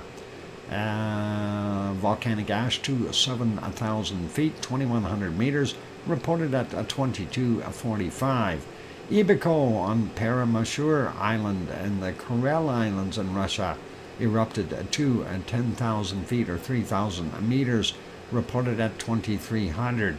Suwanoshijima, yay, we could see it. Exploded volcanic ash cloud, unknown height, reported at 2330. And Reventador in Ecuador, a volcanic ash cloud to 14,000 feet or 4,300 meters, reported at 2330.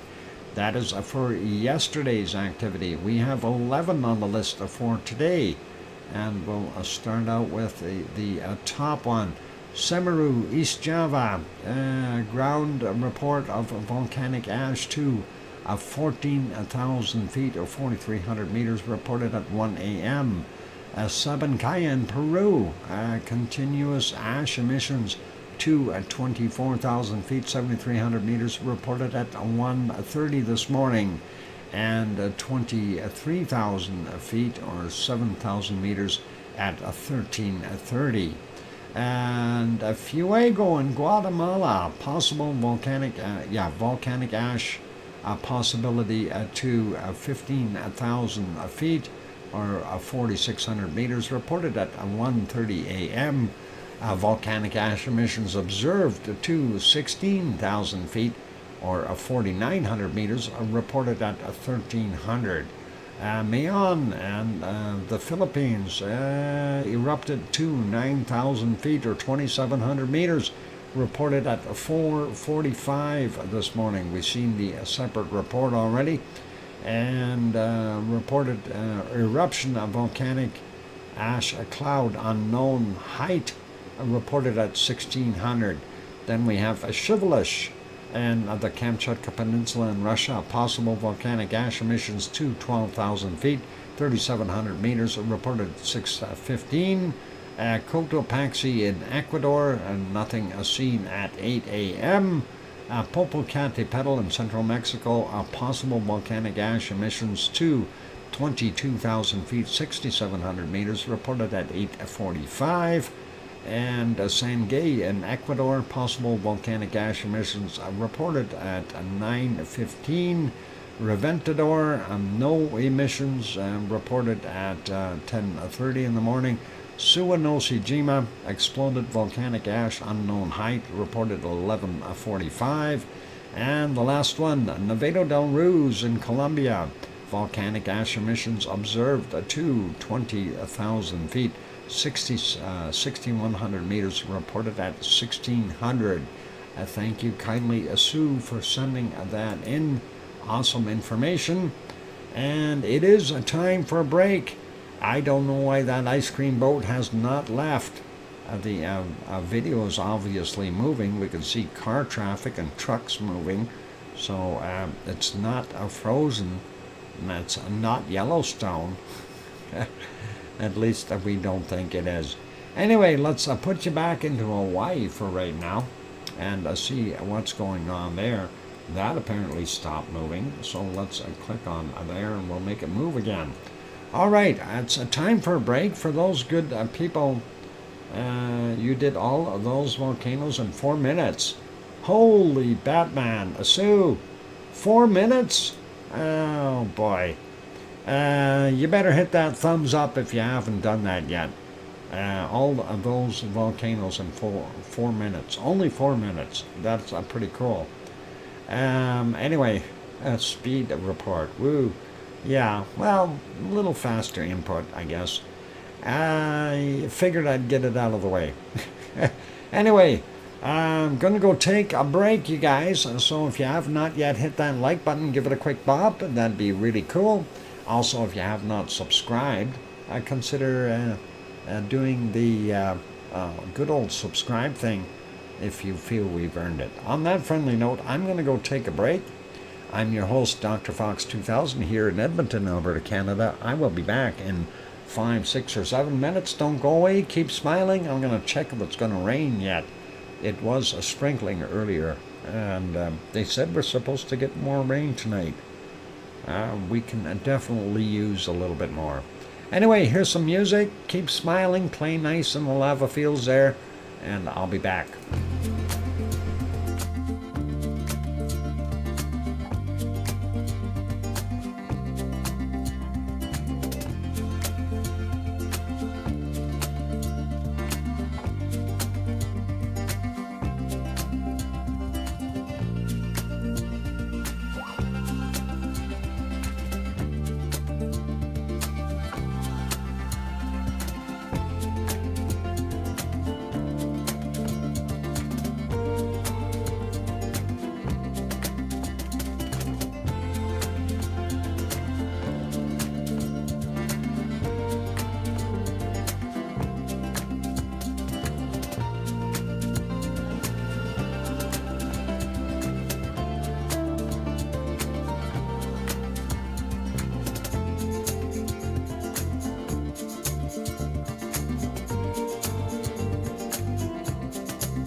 And the microphone is back on. Welcome back, everyone. I'm your host, DrFox2000, and you're watching a VolcanoX live stream. Thank you for the welcome backs from Mummy of Hamsters saying welcome back, Uncle Doc.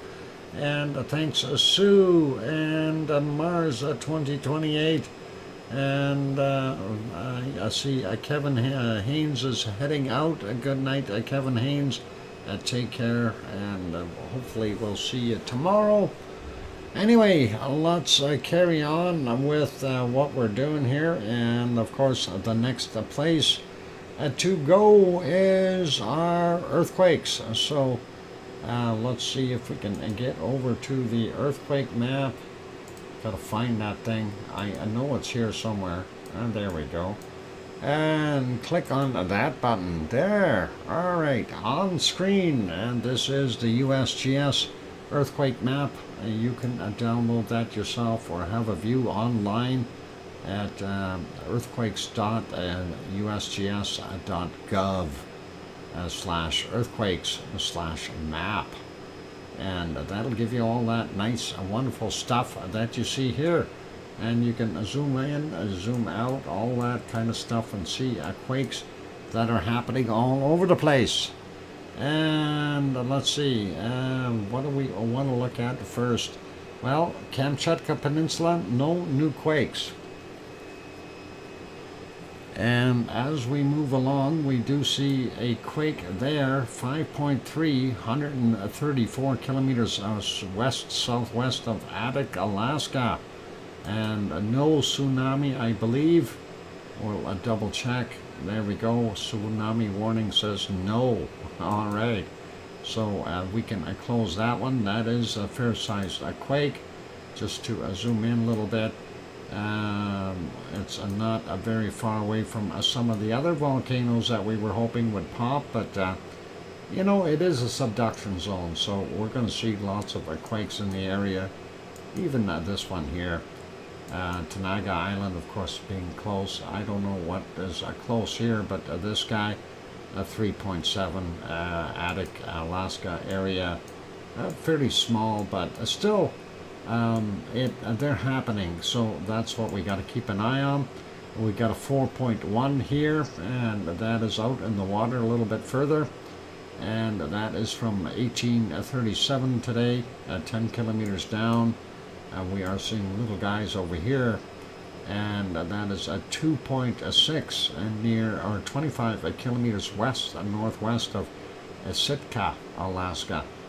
These areas here always very, very interesting, because if they cause some avalanches in some of these fjords, that is what can produce some awesome tidal waves. Depending on which way these avalanches fall. And there have been some reports of some of them being 900 feet, 1,000 feet in height in the fjord itself. So very cool stuff, some of that. And nature does a wonderful job. Looking down the coastline here, though, we do see a little bit bigger one right there, 3.3. Pinnacle, California, came in at 1645, 2.6 kilometers down. Near Edgecombe volcano is a Sitka area. Okay, cool. And we also see a couple more a little bit further in here. 2.4 at what is it? Olancha, California, or close to it. So interesting to see that. Seeing a whole bunch of swarms down in this area again. And of course, as long as we see those quakes, that is telling us things are sliding and moving along nicely. If we stop seeing them, we start to worry. Next one is this 4.6 off the coast of Guatemala from 3:31 this morning, 35 kilometers down. And a 4.5, and that is closer to El Salvador. 1:36 this morning, 49.7 kilometers down. Nothing really major over here. Well, hang on, let's take a look at that one underneath there. 4.0, Puerto Rico. That'll shake them up a little bit. Hopefully they're all okay. came in at 1826, 94 kilometers down for that guy. Moving on a little bit more, down here in Peru, not quite Chile, but Chile is coming up next. That, of course, is 4.2 from 7:59 a.m., 188.7 kilometers down. Next one is 4.2 in Chile from 13:51, 132.5 clicks down. This other one here in Argentina, 4.5, 135 this morning, and 175.9 kilometers down. Sliding down, looking at the rest of the area, nothing over here in the South Sandwich Islands, so all quiet. Moving over a little bit, and we take a look, and we don't see anything big here in New Zealand, so that's okay. Kermadec Ridge, though, busy, and let's see what we've got here. A few of them, 4.9, 1739, 35 clicks down. We've got 5.2 from 1103, 57.3 clicks down. His little buddy right beside him there, 4.9, 1301, 55.3 kilometers down. Another 5.1, 1235, 52.6 clicks down. 5.3, I think that's the biggest one out of the lot, not sure. 1138 is the time. 23.1 kilometers down, and the other one, oh, that's the biggest one, 5.4 from 1101, and 21.1 kilometers down. And one more, 4.9 over here from 1322, 10 kilometers down. And we'll maybe see some more pluming here, if that is an underwater or a submarine volcano. Might be interesting. Fiji area, a couple more over here, 4.8, 1543, 526 kilometers down. Next one is 4.8 from 1715, 551.9 kilometers down for that guy. Moving over, we see over here in the Philippines, 5.4, Bismarck Sea, and that is 6:30 this morning, 10 kilometers down for him. And moving along, we see this one, I guess we call it close to Java or Bali, either or, but they call it south of Java, Indonesia. Okay, 4.4, and from 2205 yesterday, 10 kilometers down. Looking at the rest of it, nothing up as the island of Sumatra or anywhere there. Moving up, we see one here in the Philippines, 4.9 from 6:57 a.m., and that is 10 kilometers down. Moving out here, this is, what is it, Iwan? No, that is just the volcanic island, Japan region, or volcano islands, sorry. 1:45 in the morning, and that was from 28.2 kilometers down for that 4.6. Nothing else going up all the way to the Kamchatka Peninsula. Zooming out a little bit, looking here, we do see this one in China, 4.7, 14:17 is the time on that, 10 kilometers down. And is this India or Naples? That might be India, 5.0. And 2:03 a.m., 10 kilometers down. The other one is 4.6, and that is from 1450, 12.3 kilometers down. So some shaking going on in the mountains. Hopefully everybody is okay there. And looking at the rest of the map, looks pretty calm. Don't see anything way up north here. Nothing out Svalbard or Jan Mayen or in between. Nothing in the Greenland Sea or Norwegian area. All good. And let's zoom in on Hawaii real quick. Just going to do a quick peek here. We do see this one over on Mauna Kea, and that is a 2.4. 8:37 is the time on it, 30.6 kilometers below sea level. Now we can look at the other ones. And this is over in the Pahala region, I don't see anything right there at Kilauea. We do have this one. That is the latest one, and that is 1.9. Leilani Estates. Leilani Estates. I kind of remember that area being flooded out with lava. Hopefully they are not going to have a repeat. Anyway, that came in at 1355, 2.9 kilometers below sea level. The other one here, 1.9 from yesterday at 2042. Take off 3 hours to get the Hawaiian time. That's our time, of course, the 2042. 2.2 kilometers below sea level. Let's get into the Pahala ones. 2.0703 is the time on that. And that is 30.6 kilometers down. This one is 2.1 from 1642. 28.7 clicks down. This is a 2.1 from 2143 yesterday, 29.4 kilometers down. And then we've got 1.9 from 5:40 a.m., 33.3 clicks down.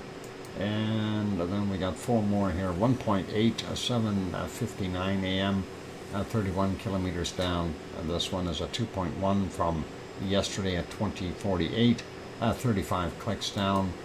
This one is a 1.9 from 5 minutes after midnight our time, so it'd be 9:05 p.m. their time yesterday, and 33.9 kilometers down.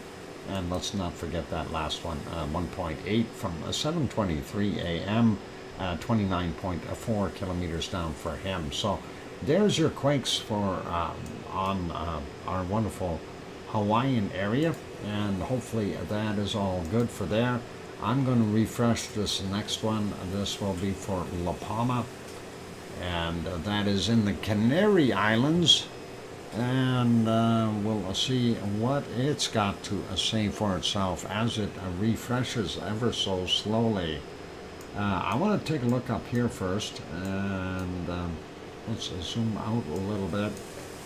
And of course, there's what I'm looking for. This is a 3.3, 99 kilometers down, and that came in at 1934 today. And that is on the East Azores fault, and that is an incredible depth, 99 kilometers down. Wow, I haven't seen that in that area before. So looking at what we see in the rest of the Canary Islands, we do have some activity over on Tenerife, and a little bit right here where that seamound is, but nothing major. This one here is 2.2 from a couple days ago, 1923 on the 11th at where's, oh, they don't even show it on the chart, so I'm not going to worry about it. And looking at La Palma, the list is empty, so the people are sleeping well at night in La Palma. That is pretty cool and awesome. Let's leave that be. I'm going to put it back here, zoom this one back out, and leave it right there like that. Let's head off to our next place of adventure, and that is start that SO2 map. I did see that 5-minute warning. Thank you, Sue. Look, rain. We're going to get more rain today.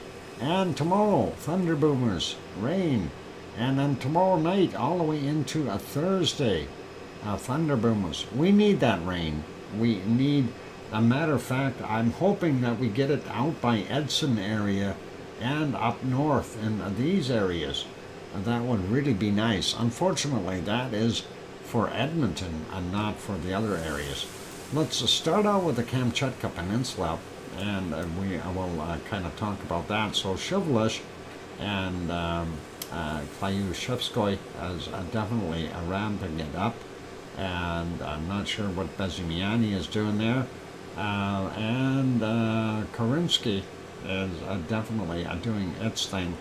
Karimsky is busy. I don't know who else is in that neighborhood, but down here we have Ibiko. Ibiko is busy as well. So that is what that SO2 is from. So that is pretty awesome. And looking at this funny looking shape here, you know, it's everywhere but Hawaii. Anyway, there's Hawaii right now. We are seeing SO2 redeveloping there, and of course this is all from Hawaii as it floats across the Pacific, and that is all cool. Barking, dog barking at me. Okay, that is awesome. I think Glory and Mutnovsky are near Karimsky. Could be. I'm gonna have to study that a little bit more over there because there's a lot of volcanoes, yeah, on that Kamchatka Peninsula, a lot, and you know, if you count them all, you've probably got 100 or something in there. The deepest earthquake ever recorded was an amazing 751 kilometers deep aftershock near Japan in 2015. Wow. 180, but not all active. Oh, Sue, I don't have that many fingers. Anyway, we are seeing British Columbia's got some fires, northern Alberta, all over the place. Hopefully, we'll get some of that rain to put out more of those fires. And of course, in Saskatchewan, they've got that huge fire still burning there. That rain did slow it down for a little while, but it came back, and more as we can see them. Lots of SO2 south of Regina. I'm not sure if that's a fire, but we do see more here in Manitoba as well as northern Ontario. Not bad around the Great Lakes. We do see that huge circulation, so their weather is probably not the greatest, but that is taking some of that bad smoke and getting rid of it by having rain or precipitation. And we see up here in Quebec, going all the way into Labrador, some heavy smoke as well with that SO2. We know that. St. Lawrence Seaway has a little bit right there. And it looks like possibly some fires out here. Oh no, somebody make sure the Cabot Patch Kids are okay out here on the Cabot Trail. I hope there's no fires out there. Anyway, come on, Sue, you can help. Support the Cabot Patch Kids. I know, she wants nothing to do with them. She has her own kids, and that's enough. She doesn't want Cabot Patch Kids from the Cabot Trail. All right, we're going to leave you here. It's a break time, you guys. We'll come back after the break. We'll check on the rest of the U.S. and head on south. Sounds like someone is cutting the grass outside at Doc's window. Actually, it's windy out there. I think it's going to rain again. No, the noises you hear is probably the fans right now. I do have fans running. Only one kid is enough, Sue says. Okay. Yeah, they're expensive. Just imagine if you had like 10. Yeah. Anyway, I'm going to go take a break now. And for those good people who are here, if you have not yet hit that like button, give it a quick bop. Help us out. And also, if you haven't subscribed yet, consider subscribing if you feel we've earned it. On that friendly note, I'm your host, DrFox2000, here in Edmonton, Alberta, Canada. I'm going to be back in 5, 6, or 7 minutes. Then we'll carry on with our SO2 report, as well as other things like weather, whether we like it or not. I do want to wrap it up early, though, so I need to get a little bit more rest. Don't go away, keep smiling, and here comes some music. Thanks.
we go. The microphone is back on, and you're watching a VolcanoX live stream. I'm your host, DrFox2000, and thank you for the welcome backs from Mars 2028 and Sue Hayes and Olmowie of Hamsters saying welcome back, Uncle Doc.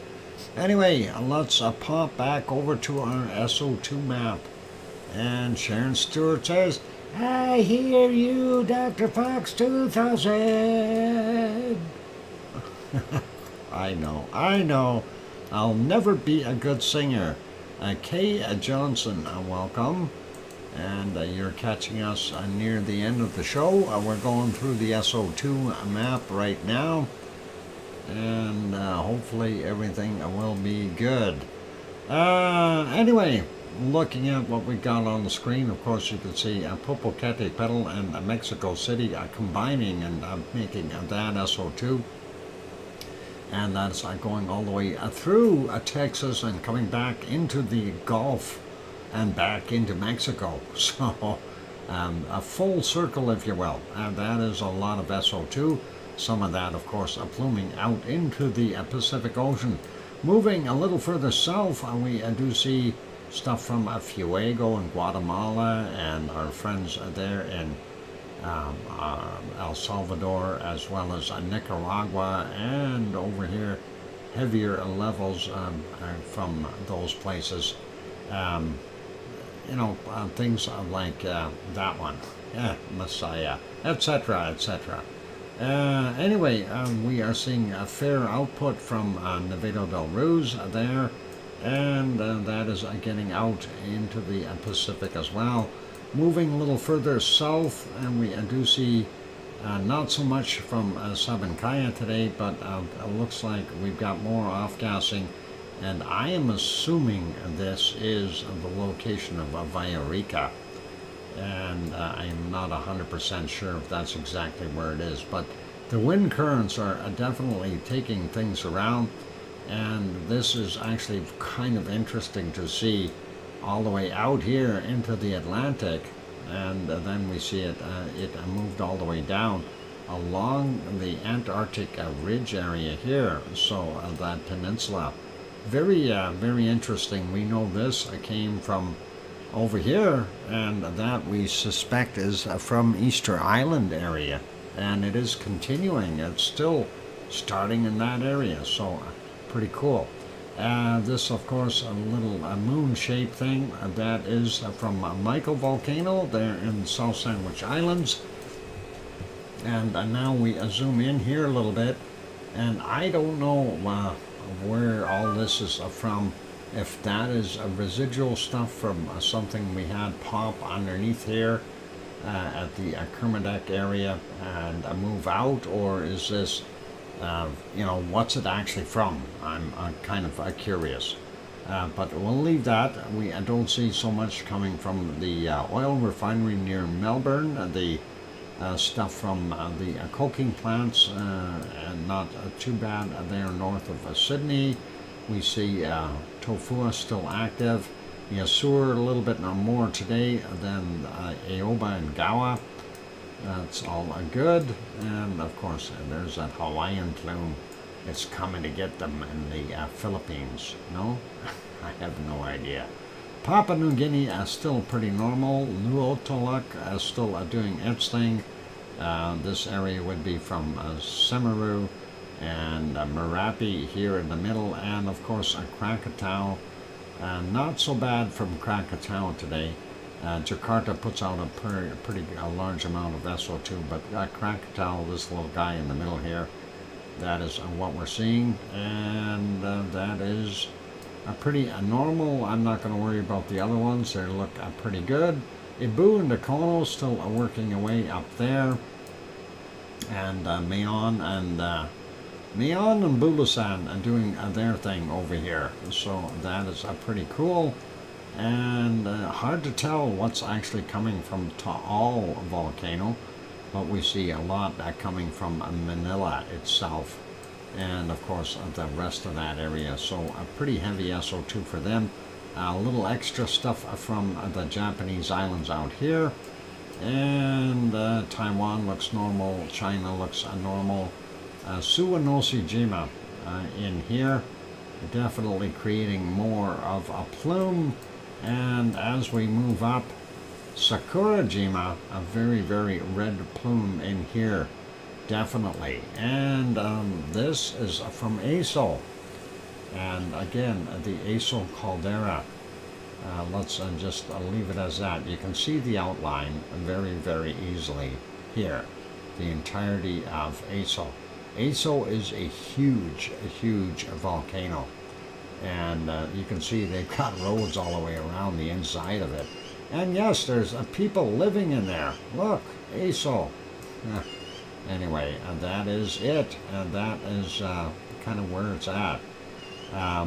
Pretty neat to see. Moving up in Japan a little bit, and there's of course Tokyo, and we look at this area. This is Asama putting out all that SO2 there, and we've already looked up in the north here at the Kamchatka Peninsula, and that is pretty nice. We'll see what else we've got happening.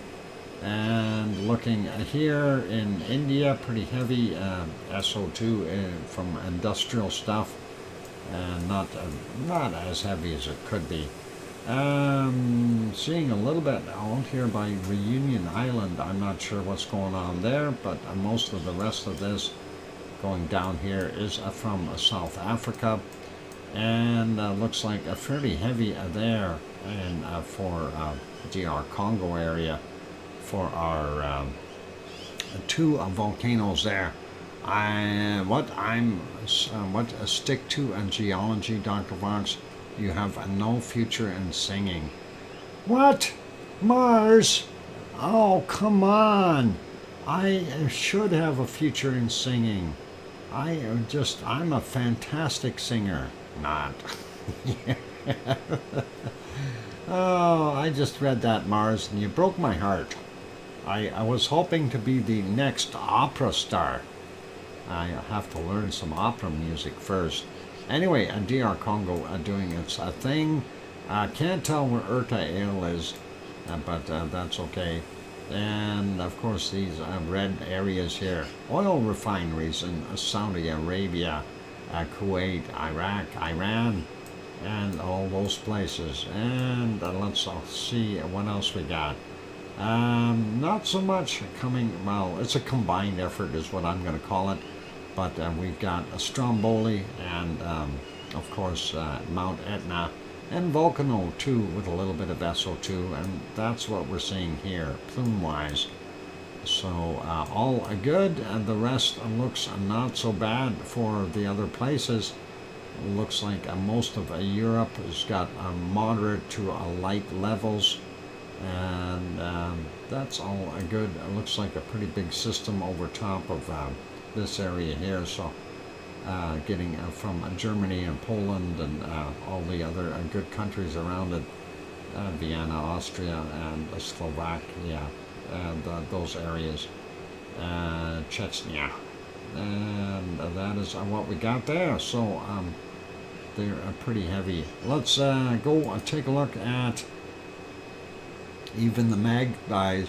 Oh, come on, Mars. Don't be starting with the magpies. Those darn magpies are probably eyeing up that cookie that I put out there for the squirrel. The squirrel was in the tree, and now they're complaining. And they steal his cookie. You realize that? That is mean. Chechnya? What about Chechnya? Czechia. That is okay. The what? Hamster, a mum, a Sharon, a K, a Sue. All right. Anyway, like I said, I'm going to compress the stuff today here. We're not going to go through all of everything. We see still some warm stuff up in Alaska. Nice. Looks like the Mackenzie River Valley is staying warm. We do see some heat up here in the northern corner of British Columbia, as well as up in Northwest Territories. A little cooler in British Columbia today, which is probably good. And we see the heat Coming up to about Edmonton, we got about 25, 26 degrees here right now. You see that hot spot, so down there, Kananaskis countries are probably cooking. I got 27 degrees, and that is not that bad. And going over a little bit more, Winterpeg only about 18. We do see the kind of a cutoff line here, the warm air, and then the cold stuff coming down from the Hudson's Bay. And it looks like, yeah, it's still hot in Quebec. They need rain there, guys. They need rain. Hopefully they'll get some. We do see this area around the Great Lakes. Remember I mentioned that there's a low. There it is. And that is swirling everything around. And let's see what we got here. Cole Harbor at 12 degrees. Halifax is sitting at 13 or 14. So, yeah, and you're probably right in that ballpark. There's some 17, 19, even up in the other northern parts of Nova Scotia. So, very nice temperatures, and we see up to 20 degrees there in New Brunswick. Newfoundland is a different story. Avalon Peninsula, 6 or 7 degrees, etc. I'm not going to worry about that. And cold in Labrador on the northern end, warm in the western portions, so that's okay. Looking, coming down the coast here, we'll go this way this time. Boston 15, and New York is 20. As we zoom in a little bit, we see Philadelphia 20, Virginia Beach 21, Grandma B's house 21. That'll be at like 70, 71 degrees. Charlotte at 20, Atlanta coming in at 21. Miami is sitting at 28, Orlando 29, Jacksonville 24. Moving over, we see New Orleans at 29, Little Rock at 24, Oklahoma City 22, Houston coming in at about 27, 28, Austin is sitting at about 28, 29, San Antonio coming in at 31. We are seeing some very high temperatures there, and up to 36 degrees so far is what I see, 37. Yep, so pretty awesome. Going on the other coast here real quick. Seattle 14, Portland 19, Eugene 22. As we move down, looks like San Jose at 19. And we see about, looks like about 18 or so on the San Francisco Bay, the northern side. 14, 15 on the southern side. And we'll sneak down here, 30 degrees in Bakersfield. We see Los Angeles, 18 degrees right now, 19 in some of those places. Death Valley coming in at 37, but we see up to 39 degrees there. So that's what we've got. That's not so bad. Las Vegas coming in at 33. Mexicali down here, 33, 34. And Phoenix, Arizona coming in at about 32. Tucson 30. And we go up to Albuquerque, see about 25 there. Did we cover Oklahoma City? 22 degrees. We got the rest of them. Let's continue on. And I want to see down here, is there any hotter spots? Then there's a 38, and that is Mexico. So a 38 so far for the high. And we'll continue looking. Yucatan, quite warm. Cancun, 28. We see up to 30, 31 in our wonderful Colombia, and Venezuela looking pretty warm. Look at this cold air.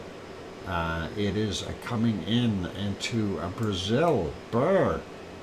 They have got some very cold air there.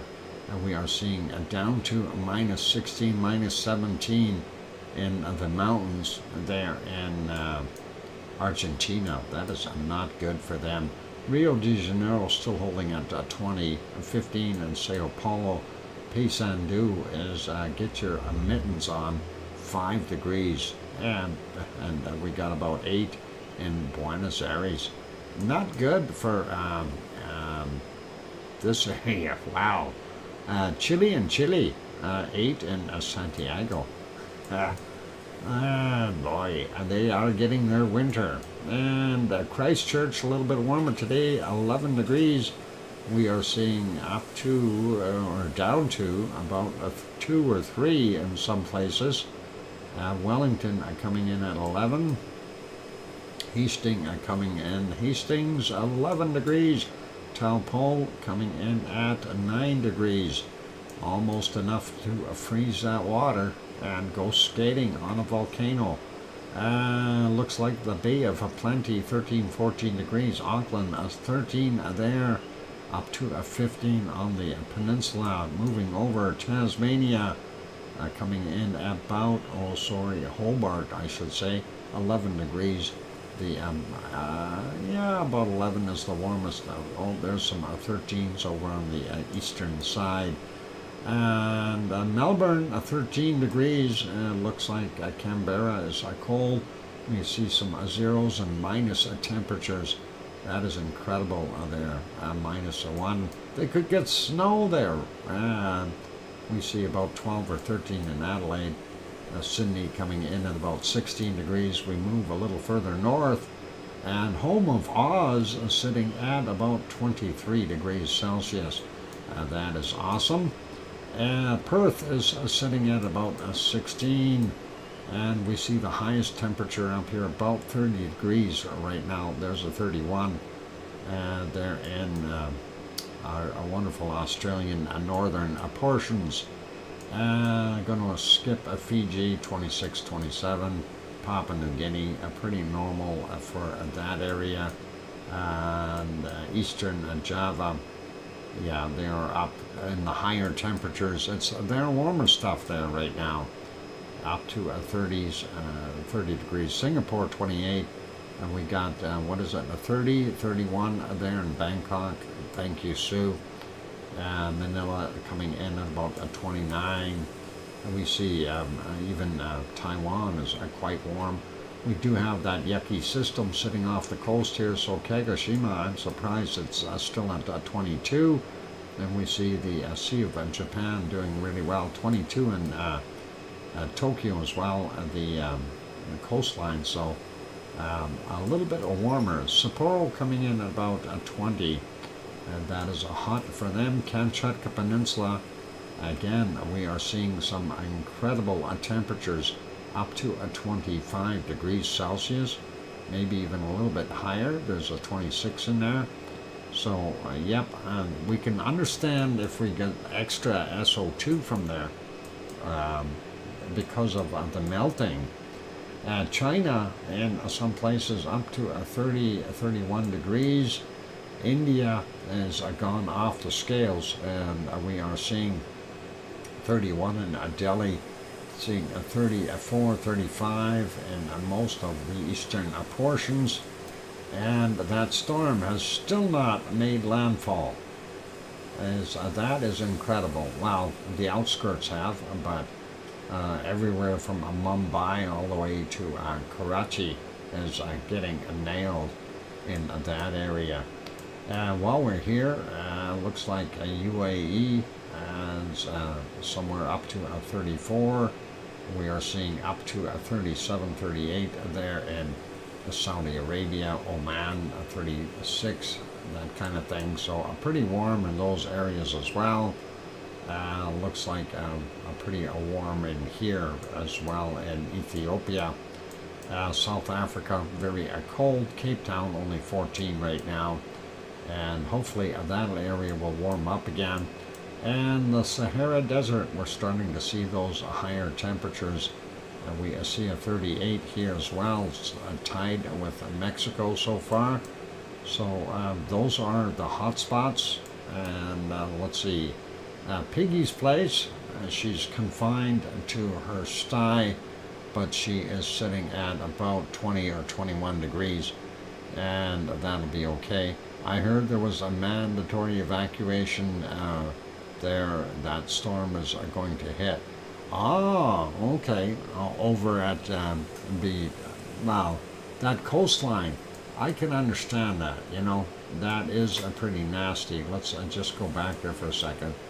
And, you know, when you look at this and you see how big this storm is, and again, let's take a look at let's look at the precipitation, and you can see the back side of it is worse than the front side, so the leading edge just hitting the shores now.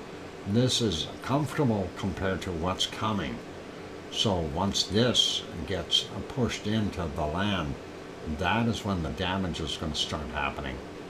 You've got some very, very heavy rain downfalls.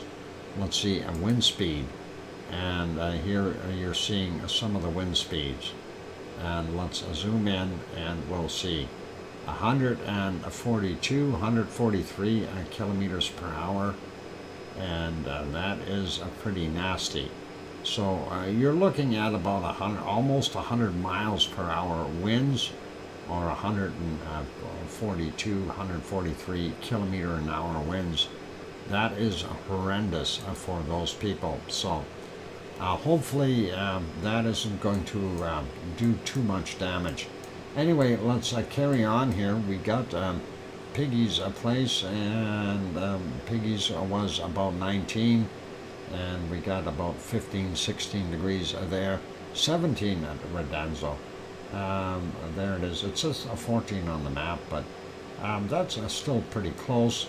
And of course, Naples are coming in at about 20, Rome 19, Milano coming in at about 18, moving over, and we see Madrid about 16 degrees, Lisbon 17, and let's see what we got here. Nantes has got about 16, and that's where Tanto is. 19, and Paris, Munich coming in at 11, and Frankfurt 15, Cologne coming in at 18, Yvonne Kunkel's house about 16, and Brussels about 17, Amsterdam 16, and looking at the rest of it looks pretty good. There only 11 or 12 in Berlin, 13 in Hamburg, 14 in Copenhagen, Aarhus coming in about 13 as well, 12. Okay, close. 15 in Oslo, that is warmer than they've had before, and 14 over in Stockholm, St. Petersburg 14, and Moscow coming in at about 13. And we'll take a quick peek here. London, 12 degrees, but look at this. We've got up to 20 degrees on the Wales coastline. That is pretty awesome. And we are seeing Leeds coming in at about 12. Glasgow, 14 degrees. Wow. And 12 there in Aberdeen. And again, Scotland really warmed up, 17, 18 degrees along that coastline. That is pretty incredible. Dublin coming in at 16 there, and about 16 on the other side for Irish Monk. And let's see what we've got over in Iceland for Reykjavik, seeing about 7 or 8 degrees there. And that is pretty chilly, but we are seeing warmer temperatures up in the northern end, which is kind of crazy. But that's it for right now. I am going to have to take a break, you guys, and I will come back and do a fast precipitation after the break. So don't go away, keep smiling. I'm going to put you back on the lava, and we'll get that music playing for you as well. And here we go. Okay, so the lava fields of Helma Umau crater, and that is pretty awesome. Hit the like button if you haven't done that yet. I'm your host, DrFox2000. I'll be back in 5, 6, or 7 minutes. Don't go away, thanks.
And there we go. The microphone is back on for our final go here.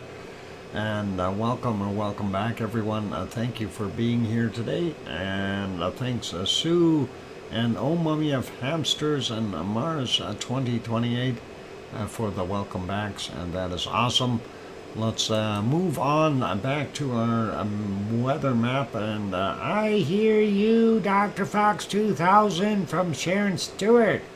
Okay, I had to do that. Good thing I'm not singing it. I guess I'm gonna have to stick to my day job.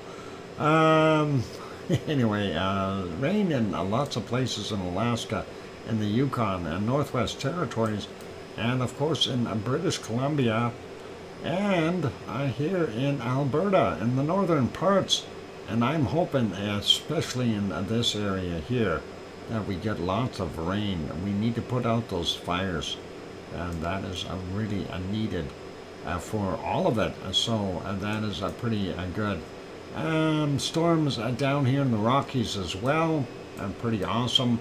Moving over, we don't see too much in the eastern portions of Canada. We do see this circulation around the Great Lakes, as I mentioned here, and that is kind of what we got from Chicago all the way out here into, I guess, Pittsburgh, no, Pennsylvania, and down as far as south as, well, you can see Meads down here, Cincinnati, Ohio, of course, getting nailed as well. So Fort Wayne, yep, not good for those guys. Anyway, we do see a bunch of smaller storms all the way across, coming up all the way from, looks like we've got some in Texas. It looks like Oklahoma City again getting nailed. Hope Susie is okay, because that's right in that area.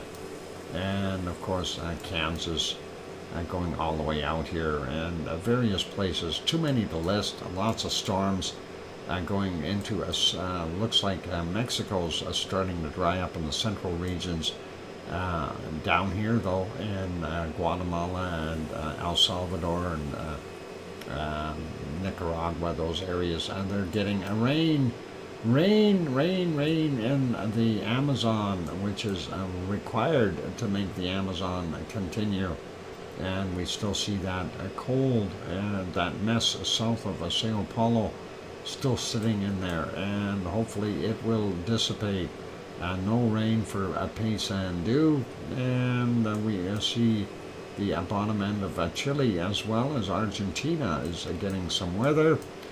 And looks like Grenz was right. No rain for them right now. They got that high sitting there.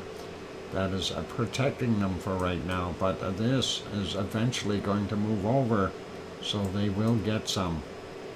They're in New Zealand, Tasmania doing their thing, and a little bit in Australia, Adelaide, and the southern bits there. And Perth is getting some rain. Looks like possibly some stuff out here, American Samoas and that area, Fiji a little bit, and of course Papua New Guinea. Yeah, lots of rain. Eastern Indonesia, lots of rain. Looks like Java's actually not that bad, Bali and those places, but as soon as you get over into Sumatra, starts to get a whole bunch worse. Singapore raining. Singapore is supposed to get a lot of rain. I heard they always have rain. And Bangkok looks like I'm getting a little bit of rain there. Hong Kong has got some rain, and we see this along the northern portions of the Philippines, Taiwan, and of course Japan getting nailed and getting caught up in this low here. So they've got a bunch of, pretty much all of Japan's getting rain. Kamchatka Peninsula, though, looks like the place where the polar bears are suntanning right now. Looks like the Myanmar area as well has got a bunch of that. And looks like the storm is moving inland slowly. And we do see that, though. It's just horrendous. We'll see how far in that goes, and hopefully those people that they have evacuated have heeded the warnings, and that is a pretty nasty storm.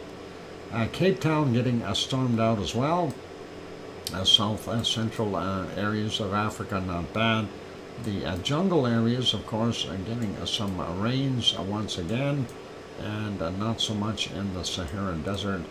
Looks like pretty dry over here as well in Iran, Iraq, and Saudi Arabia, Oman, Yemen, those areas, Syria. We do see some rain in Turkey, and no rain for Piggy. And then we zoom back out a little bit. We see northern portions here of Algeria and Tunisia getting nailed. And it looks like the Mediterranean has got some activity going on there. Same with Italy. Not too bad there in France. Germany looks dry. Poland's got a few showers. Looking at Norway, Sweden, and Finland, all pretty good with the exception of that stuff at the top. And England, not bad. England, Wales, Scotland, Ireland, and North Ireland, they're all dry. And looks like pretty dry there in our wonderful Iceland as well. Still see a nasty low over here in the Davis Strait area, and of course some snow falling in Greenland, making it a white land again. And let's go back to temperatures, and we'll see where the coldest ones are today, and see if we can find a minus 880. We already seen a minus 72. There's a minus 72, and that is right there. Let's see if we zoom in on that area. 71, 72. Oh, there's 74 right in there. Minus 74. That is pretty good. So a minus 74 so far.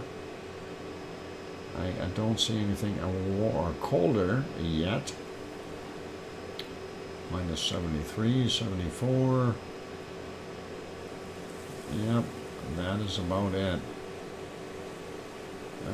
Okay, so that is what we've got. And there, let's check some of the other spots. I'm going to zoom out just a little bit. I want to do a quick random search here. Minus 62. No, that ain't gonna cut it. And let's see. Minus 66, 68, 69 there. Yeah, I think a minus 74 is the coldest that I could find. So let's leave it at that. A minus 74. Sue has a minus 75. Oh, it's another first degree beating. Sue, you've beat me by a degree. And that is that good or is that bad? First degree beating. I hate when that happens. Anyway, let's keep warm by looking at the lava. And that is it for today. Sue wins by a degree. And we are all good with that.